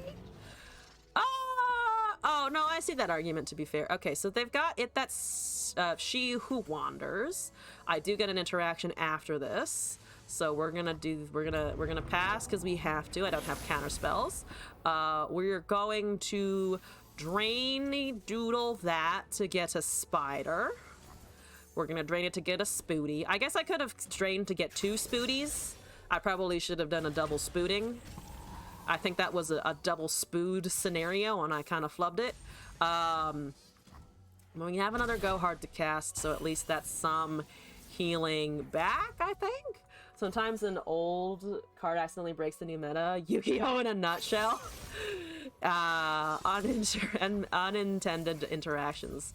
Yeah, that is pretty much just card games. I've actually drained the 8-1 repeatedly, and we're gaining back so much HP here. There's a star shaping for something. That's a free star shaping, which is fine. I mean, I would like to get something out of this. I have so many vengeances that we're definitely gonna be able to use them for something, hopefully. There's a spirit leech, there's a kelp maidens. Let's cast the draw on the 1/1 here because it's uninterruptible. We have 2 vengeances, we have a pokey stick, we have a ceaseless sentry. I need the Nora back. I do kind of need the Nora back, but at least we do have this and then something else. Very distinctly possible that they rip a big honkin' celestial unit that I can't actually argue with. No. But they're also getting mana for that anyway, so it's kind of pretty much fucking irrelevant. They're going to cast FTR, and we're going to have to suffer the consequences of that. Honestly, getting this gem out of our hand is probably more useful, because then we'll be able to cast 2 vengeances out of the bat. And then change it or bend it or rotate it. Not all the cards, and see what they will do. You think I'm boned? I do not disagree with you that I am pretty fucking boned. I do not think that is an incorrect call. I want these to be free, though. If one of them is free, we can cast both. That is pretty boned, to be honest. Well, that's pretty boned. I get a draw out of the ceaseless sentry. That is a quietus. Unfortunately, nothing is quite quietusable. I can't really quietus a 10-10, which is unfortunate. There's a glimpse beyond. I have no units, but that's okay. We're gonna kill this, and then we're gonna kill that, and then we're gonna live at 4 HP, potentially. Let's see what that just does. It does work.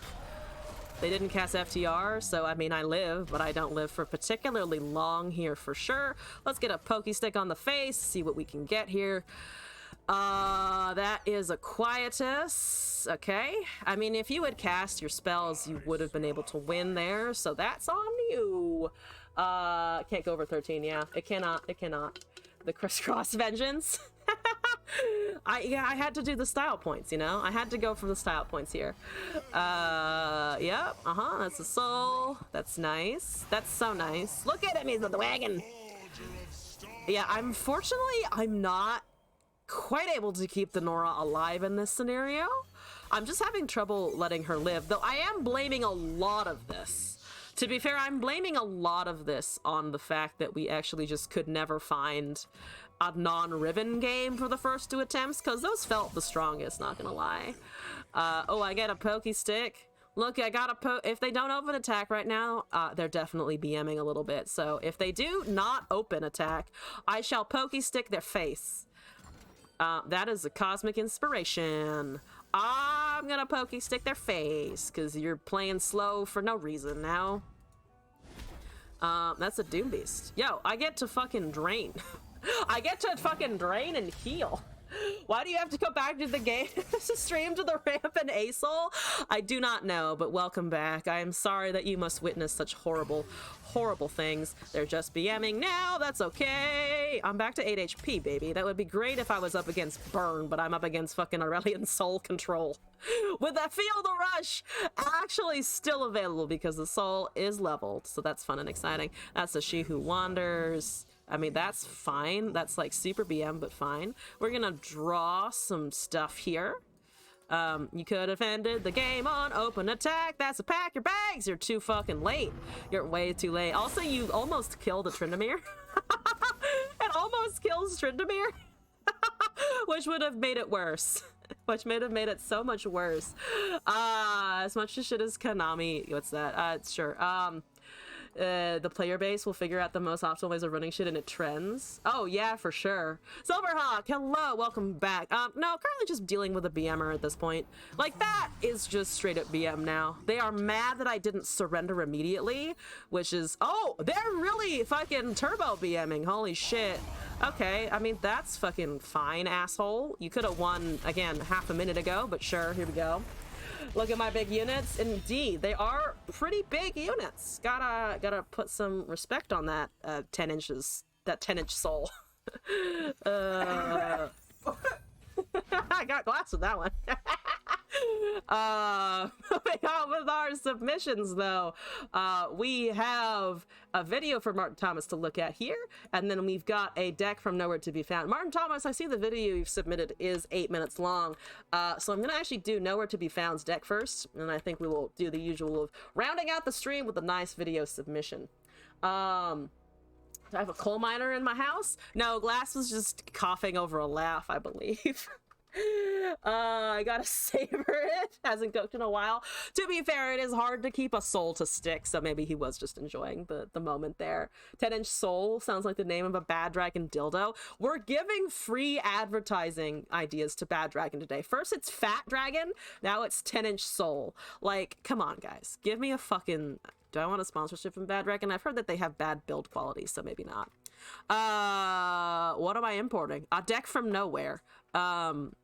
Literally, a deck from nowhere, which is a fun thing to say. I'm gonna delete this old Fizz Ezreal and import the new one here. We're looking at TF. We like a good TF. Nowhere, and you know what? Yeah, what is it? Infinite Team TF is broken. That's all I can think about when I look at TF now. I was like, your version in TFT is fucking dead and broken.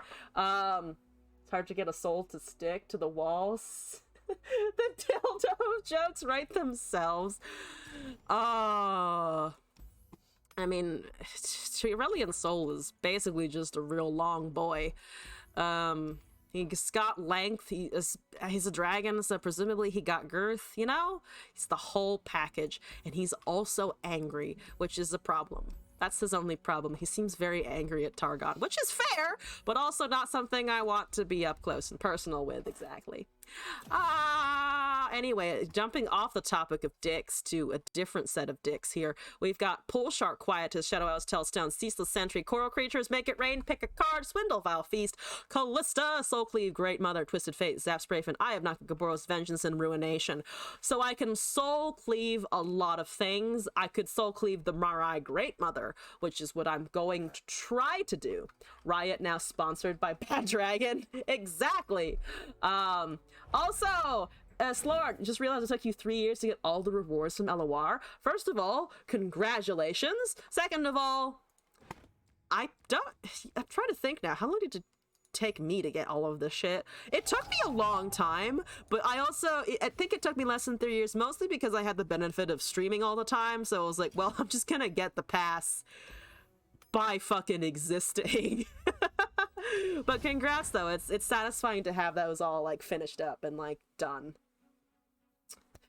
Lengthy, girthy, angry. See folks, the 10-inch soul has the whole package and it can be packaged to your home for $39.99 with free shipping on your first ever order. Martin Thomas, it sounds like you've got a fucking business structure already set up. Excuse me, I burp. That's a Braum Vladimir. I would like draw.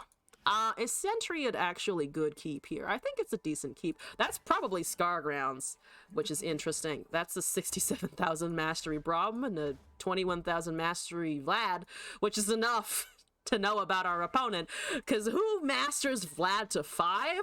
Fucking Chads.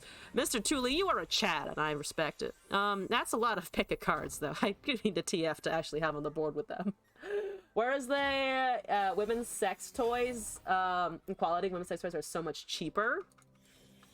That's actually true. That's actually kind of true. You can easily buy a dildo for like not a ton of money. Not a ton of money. It may not be the best one out there, but it's not horribly expensive most of the time. I actually don't like that unit. I really don't like that unit, so I'm gonna get rid of that unit. Bye! It was a nice unit. Took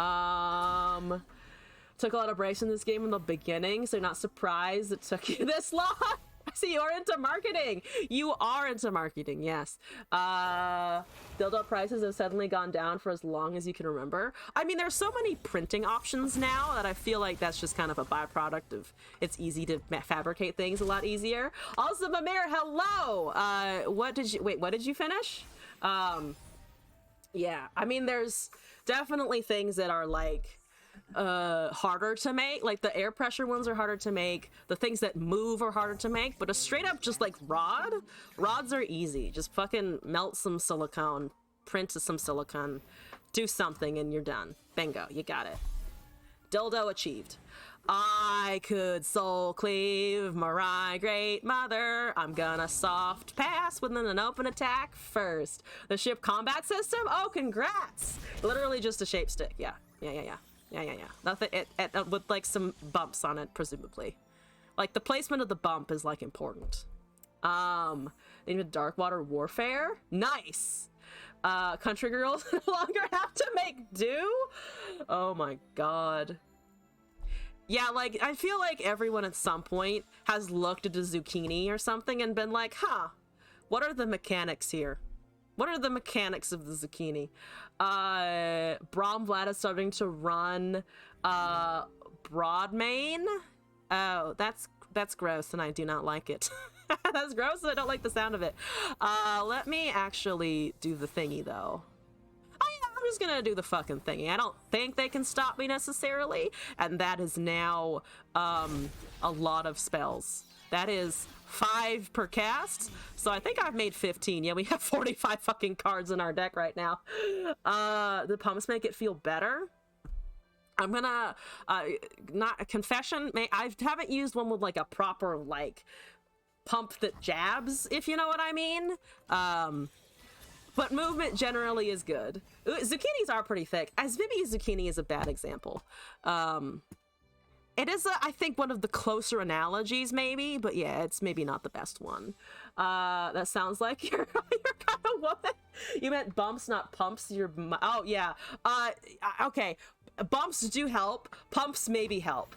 I cannot speak to the pump from personal experience. How about that? I'm gonna draw. We're gonna make some draw happen. Do they not have Brom or Vlad or like anything? That's a regular ruination. I was about to be fucking excited about like, is that a special 3 mana? It's a regular 9 mana ruination. That's okay. I'm not finding any of my spells that came from Mirai, but that's okay. Are they out of cards? What's going on? Are they out of any? Do they have like all spells in their hand? What's happening here? You had a friend who actually admitted to using a cucumber? Oh wow, okay. I mean, as long as it works. Good for that. Good for them. I feel like it's an appropriate reaction of like, glad you tried it. Glad you could report back afterwards as well. Thank you for your experience. New cards out today. New cards were announced. Yes, there's some flash bomb support. There's Bandle stuff, and of course there's all the set stuff that's coming with it, like coins. Girl was unashamed, and you're proud of her for that. Fuck yeah. I would like your hand. What are you doing over there? I don't know what you're doing. I don't need any of this shit. I mean, I guess I could take a might for damage because they're running out of resources, or they're running out of time for my spells, and I do have Ruination next turn. Should they just pump out everything under the sun somehow? The least they could do is give us some more numbers on Twitch. That's vegan? I mean, I guess it is the vegan option to the dildo. But I mean, I feel like it's usually fine. Well, it's vegan is weird because you're not eating it, so you're not like consuming anything usually. I was about to think, I was seriously puzzling in my brain if I could make a pussy eating joke, and then it just didn't happen, and that's okay. It doesn't need to happen. It does not desperately need to happen. Talking about the pumps in Austin Powers. How do I explain what's happening? I actually don't know if I do explain what's happening. I think I just go, yeah. I think the correct answer is just like, yeah. Deal with it, bro.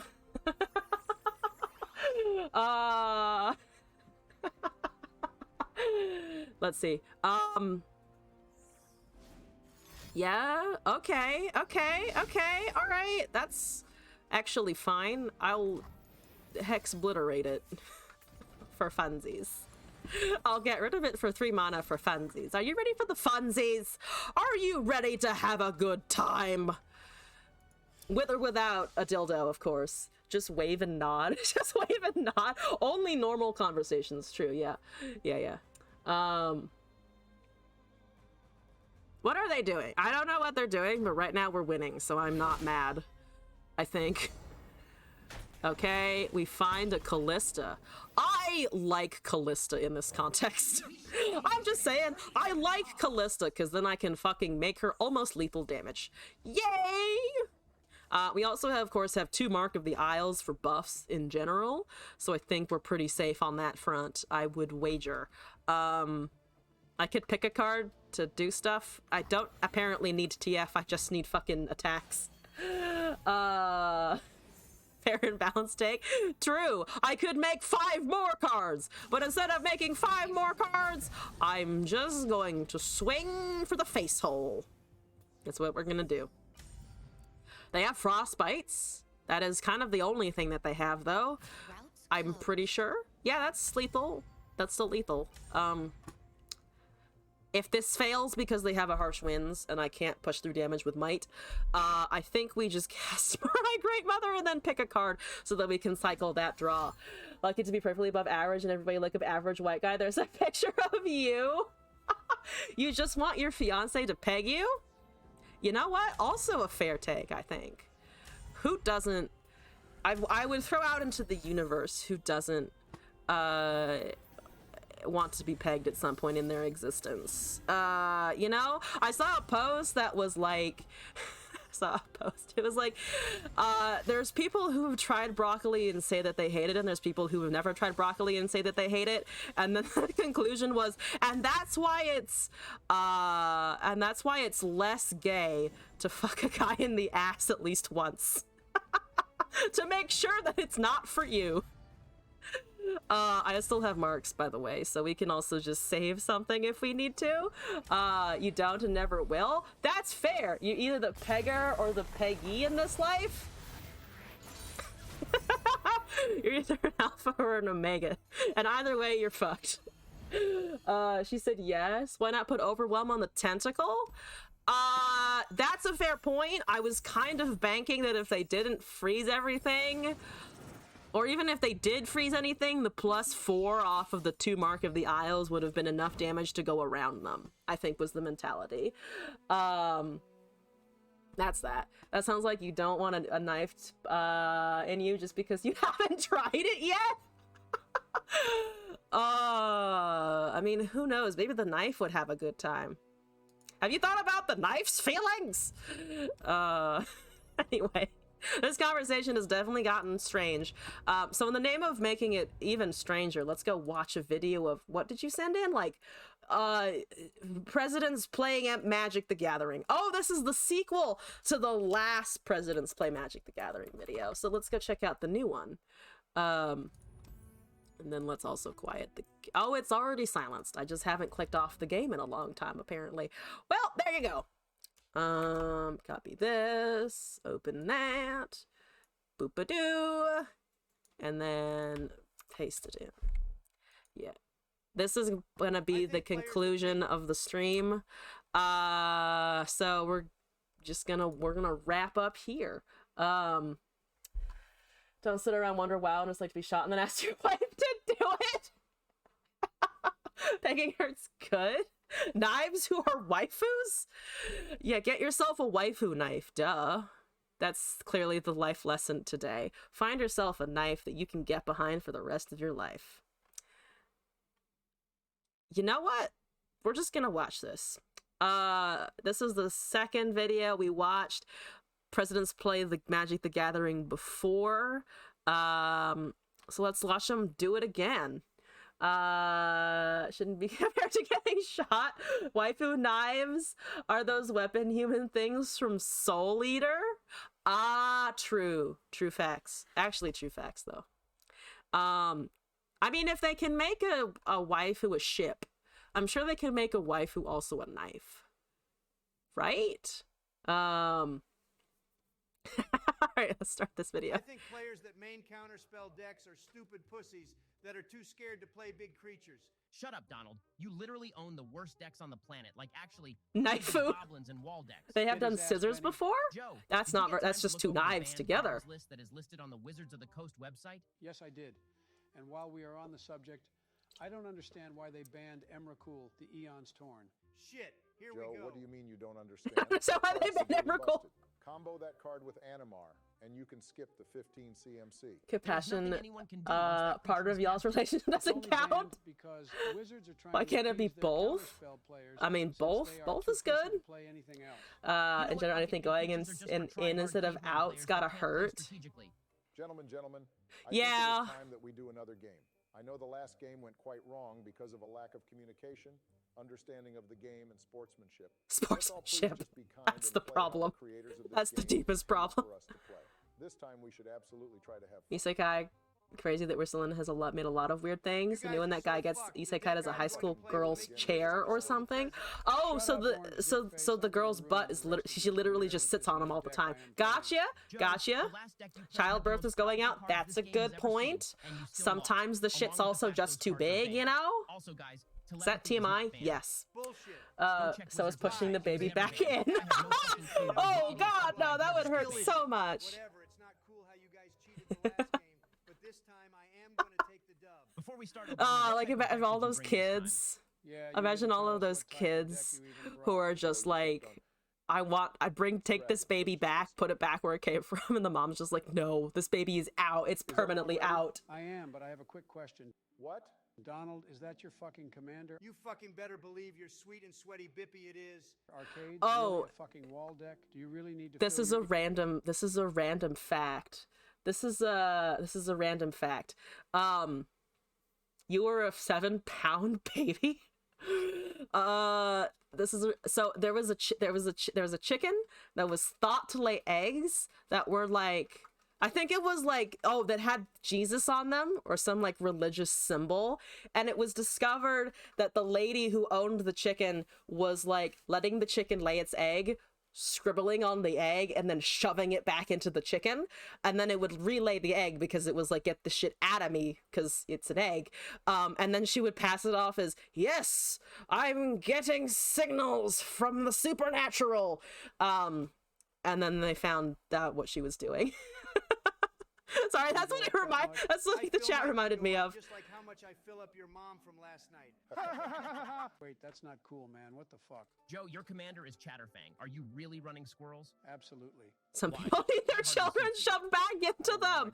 Ouch. Little guys running around and looking mighty cute. This is getting weird. Obama, This is getting weird. That's the summation of this game and also us right now. Pokemon. It is both a fun video game series and card game. Statistically speaking, Pokemon has the worst fucking card game to ever grace this planet. There is hardly any variety in its gameplay. The trainer cards are quite inconvenient to get, and the competitive cards are worthless in value unless they look prettier than the others. Is it bad you want the Yu-Gi-Oh mat? I don't know, man. I just really enjoy No. the simplicity and variety of different Pokemon. The card arts look amazing, and it is a kid's Why card are we game after discussing all. I really Pokemon? like that water dog Vaporeon. It's just so sexy. Dude, That's that's Ain't no way. fucked up. Let's just roll dice. So Whoever gets the highest sexy. number gets to go first. I rolled the highest, so I'm going first. I'm going to play a forest and tap that forest to play Chatter of the Squirrel, which lets me create a 1/1 green squirrel. I will also play a Black Lotus. Joe, I'm Black gonna tell you Lotus! You actually put that shit in there. You guys actually still big in your city, not gonna lie? Done with your turn, Joe? Oh, nice. Yes. I mean, it's I will good to draw have a first. community. Play unclaimed territory for my Have the mat on the right, but also you want the Yu-Gi-Oh mat? The mat on the right's cool. I will pass turn. I will admit they came out with a magic mat that was it was Chibi Champions that was also like sparkly, and it's like a Johnny, it's a Johnny the Wandering Emperor, Ashiok, a Johnny, and one other, Soren, I think. And they're all like the little chibi versions, and there's all in a row, and I use it for sorting my colors out. And if I have new packs or something, it's just like red goes here, green goes there, it's blue goes there. It's actually really fucking adorable, and I fucking love it. Draw for turn, then I will play Overgrown Tomb. I will pay 2 life so that it comes in untapped and pass turn. Only tryhards put shocklands in their deck. It's just the game, Joe. Only tryhards put shocklands? Says the guy with the Black Lotus? Tap that plains to play perimeter captain. Whenever a defender creature I control blocks, I gain 2 life. I'll pass turn. Do you see Elspeth Archangel? I haven't seen Elspeth Archangel. Really, Joe? You already have more squirrels than you actually have people who politically support you. Damn, that implies Joe has literally 0 followers in his political campaign. Ben, please don't explain the joke. That ruins it. Don't explain the joke. That Munchkin, the board game is now on PC. I did not. All my troopers get +1/+1. I'll pass turn. L tribal. Squirrels, oh my god. I'll draw for turn. Play Path of Ancestry. I still wonder Sarah? about your ancestry. Oh. Shut the hell up. I'm about ready to swing IRL damage at you. Oh, yeah, I can picture the art for Sarah. That Elspeth is sexy, haven't even read what it does. Because of its effects. Jesus Christ, you put fucking The board on the bottom is your favorite? Only tryhards. Oh, with the like What a loser. the little Guys, borders. maybe it was a mistake to I mean, let it's Ben bring his pretty. own deck, but just let him play it out. L President. Wow. I'll draw for turn, play Sliver Hive, and tap Sliver Hive. The cool sleep. No, that's cool. That's cool. I will then pass turn. Wall time. Here we go. I will draw, play a forest, tap 2 mana to play Wall Wall of time. Blossoms, draw a Fucking card, wall cause its time. effects, and pass turn. 20 minutes. Okay, alright. Jumping ahead, jumping ahead. And then I'm going to tap 3 to play Horn Sliver, which gives all of my slivers trample. I will then declare attackers. Guys, this isn't looking good. Ben has a very flexible board that could start popping off at any moment. Yeah. Nothing will get past Slivers. I forgot to attack last turn. If we don't do something, Ben will win with damage. One of Logically one speaking, of my Obama favorite also cards has that his we commander have. on the I've field, mentioned this before. and that is a One of the huge problem favorite. for us because Oh, he the can keep Ur all his creatures Dragon! in play. Doesn't matter. Fuck yeah, the Ur Dragon. My squirrels are so cool, they are double jointed. What's a I sliver? think it is funny we are all using So tribal slivers have buffs that apply to all slivers on the board that can include other people's slivers as well. So it's like all slivers have trample. If you're the only sliver player, it only applies to your creatures. But if your opponent is also running slivers, you have to keep track of what your opponent is buffing that includes your stuff, what you're buffing that includes your opponent's stuff, and then also all the slivers apply to everything, usually apply to all other slivers that are present at all times. Sliver Mirror sounds chaotic. Yeah, the more you play, the more crazy it gets because they all basically stack their buffs. My walls are It's unique, like a strong, permanently and made in leveled the Zoe USA. with Nothing can a Victor augment every single time you cast a new sliver. Thanks, guys. Fuck you, Joe. That applies At to least the I'm whole not board. Running Trash Squirrel Tribal? Guys, I'm supposed to be declaring attackers. Oh yeah, I forgot. Obama, I'm going to swing a 3/3 Siphon Sliver and a 3/3 Shifting Sliver, which they are both unblockable. They gain the extra +1/+1 thanks to Muscle Sliver. Well, it looks like I cannot block, so I will take 6 damage. I will gain 6 Yep, life to here your we life. go. I'll pass turn. I will draw for turn, Infuriating play thing you've ever forest, heard? and then tap Yeah, 5 it's to pretty play Wave infuriating. of Reckoning. Each creature deals damage to itself based off of its power. Shit, I am tapped out. Damn, me too. I will tap 2 to play Heroic Intervention, which gives Ha! my little guys It's proven indestructible. Doesn't matter, Sleepy Joe. I keep all of my walls because they have no power. I am then going to tap 4 to play Death Sprout and target Donald's commander. I will then go get a swamp from my Death library Sprout. I and remember put it on the casting field. Death Sprout. Bullshit. I pass turn. Azarelia. I will draw Yeah, for turn, it play a is. forest, It and tap is. 2 to But in play the grand Shadow scheme of Swamp to Magic, put it's 2 also squirrels just on kind the of field. like, The eh. card says create 1 Squirrel Joe. Joe's capping. What a loser. Fucking Yep. cheater. Guys, his commander Gets allows worse, him you to can't create kill them extra because there's a squirrel sliver that says your tokens special based off sliver of will the return amount to of hand or tokens burn that for come into 2. play. Bullshit. El Tribal Meta Normie loser deck that requires no skill. Keep crying. Keep I will then crying, tap cast 5 more to play squirrels. Parallel Evolution, which lets me create a copy of all of my creatures as tokens. And since token creatures are being created, I get to create double the amount. So that is, holy shit, Joe has 39 squirrels. Still not enough to beat my walls. You're coping, Donald? I will pass turn. I will draw for turn. Damn. Looks like I will miss my land drop. I will tap all of my mana to play a Tarka, World Render, and pass turn. I will draw for turn, play a Drowned Catacomb, which enters in tapped, and tap 5 to play Sliver Hive Lord. I'll pass turn. Sliver Hive. Yep, there's the indestructible. There's the indestructible. Look at Joe's board. Yep. Joe's just squirrel, squirrel, squirrel, squirrel, squirrel. I will pass turn. You just fucking blundered. Are they playing free for all? No, it's Commander. So it's basically a singleton deck, and you pick a kind of the equivalent of a champion that has a synergy with your whole deck. Fuck you.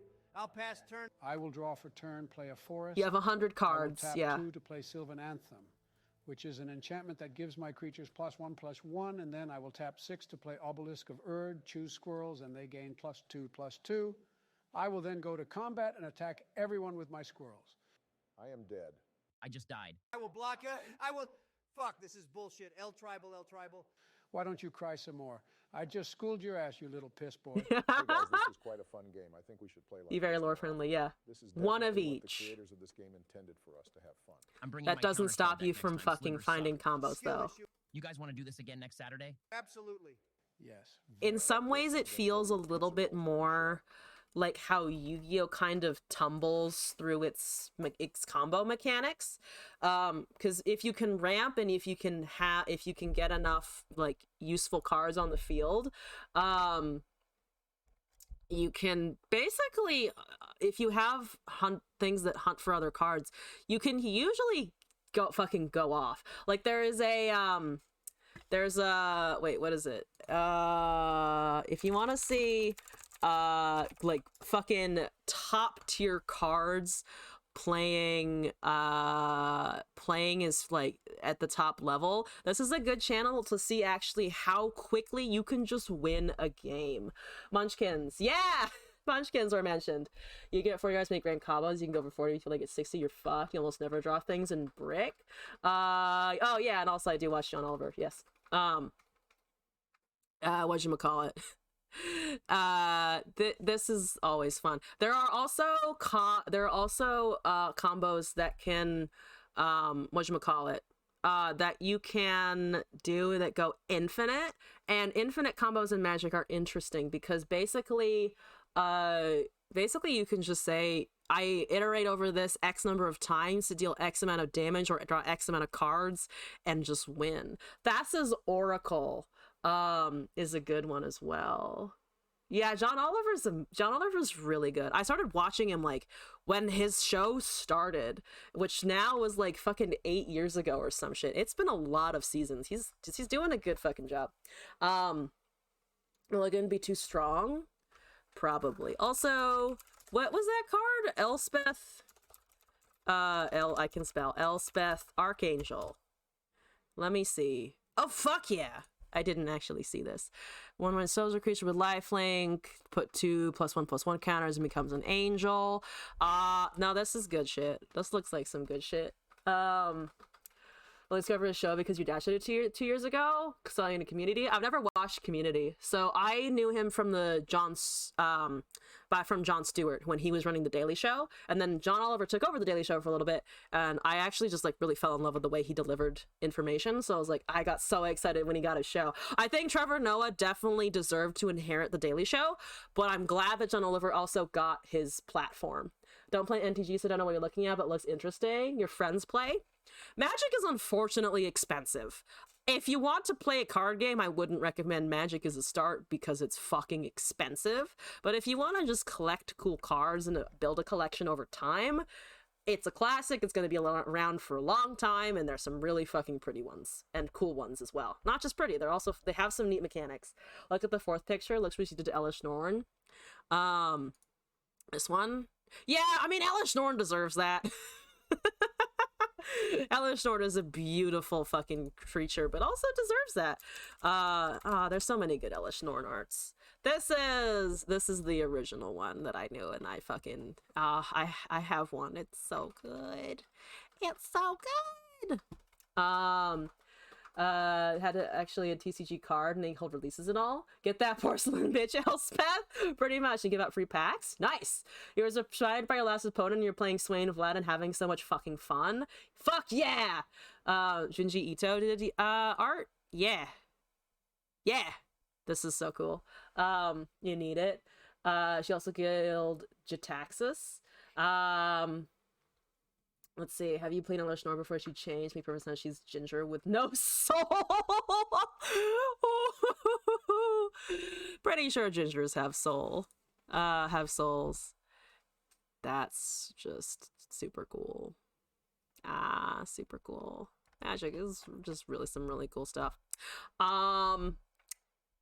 Yeah. Still haven't quite jumped into it.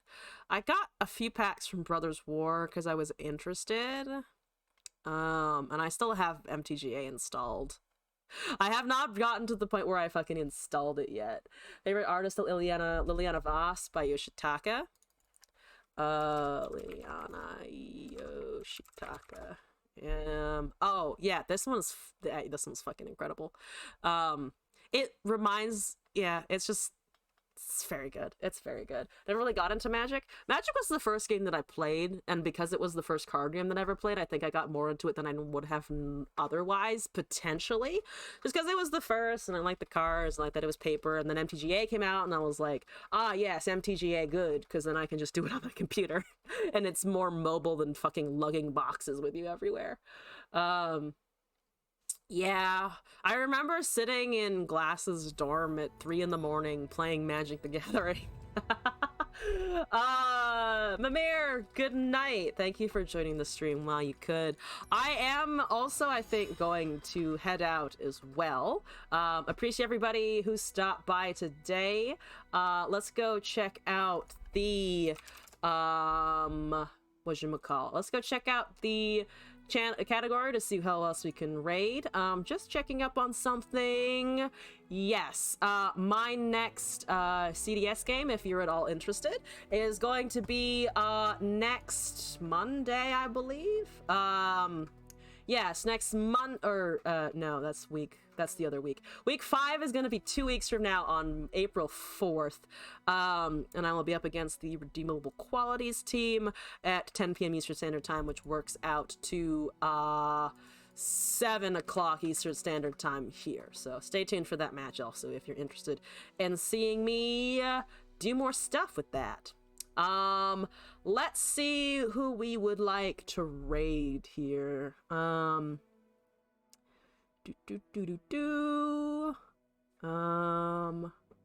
about this person? Sweet Deck Knight, drop a deck code. I like being able to drop a deck code on people, I think. Catch up in the chat a little bit. He just sleep for the hour of 9 a.m. I believe in you all. Kamigawa. Yeah. Only know the basics. If you understand Magic, it's also, the nice thing is it's very easy to like translate it to other things, because Magic has basically touched every mechanic under the sun at this point because it's been around for so long. It is very specific though. It is very specific.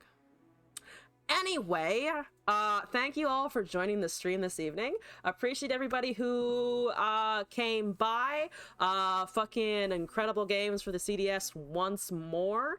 I'll be back tomorrow for more memes, more submissions, more chatting, more hanging out. Thank you for the follows. Thank you for everybody who hung out in the chat today. You're all amazing. You got this. And if it's already Friday, I hope you have a great start of your weekend. Remember to get your 10-inch souls. Do remember to get your 10-inch souls. This is important. This is a key fact of life. Anyway, good night, Internet. Thank you all again. Hope to see you again in a future stream.